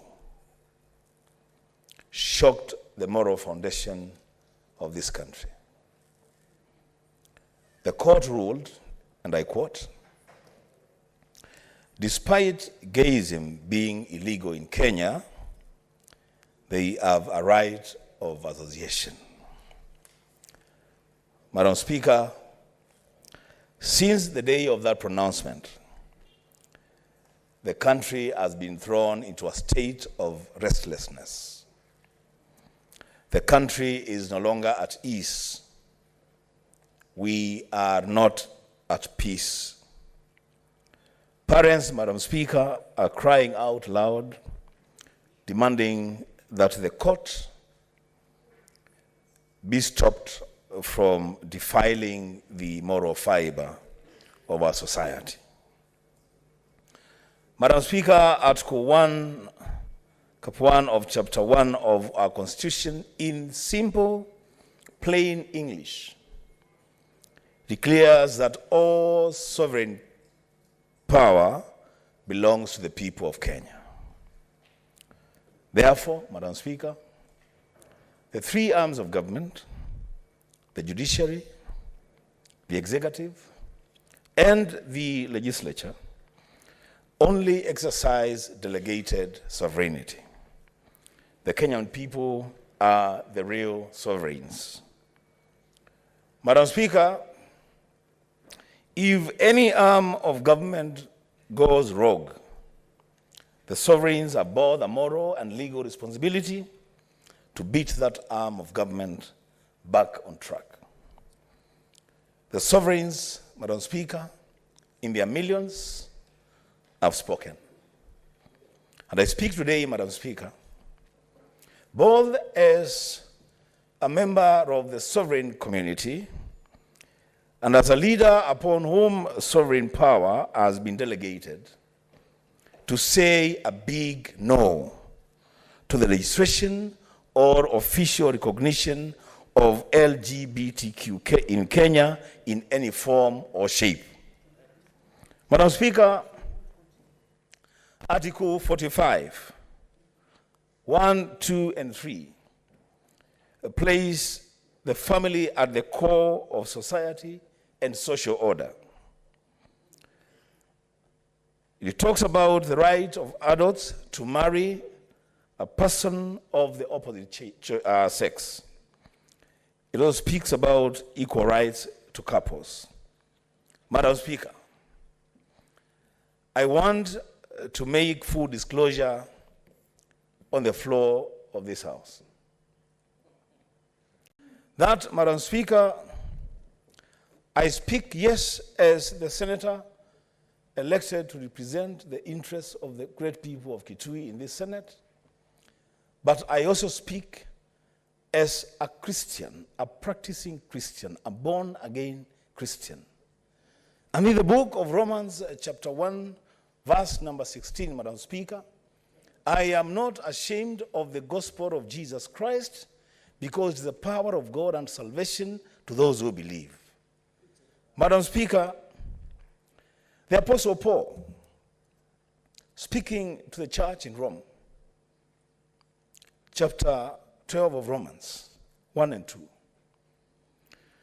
he tells the church that I beseech you, brethren, by the mercies of God, that you present your bodies a living sacrifice, holy and acceptable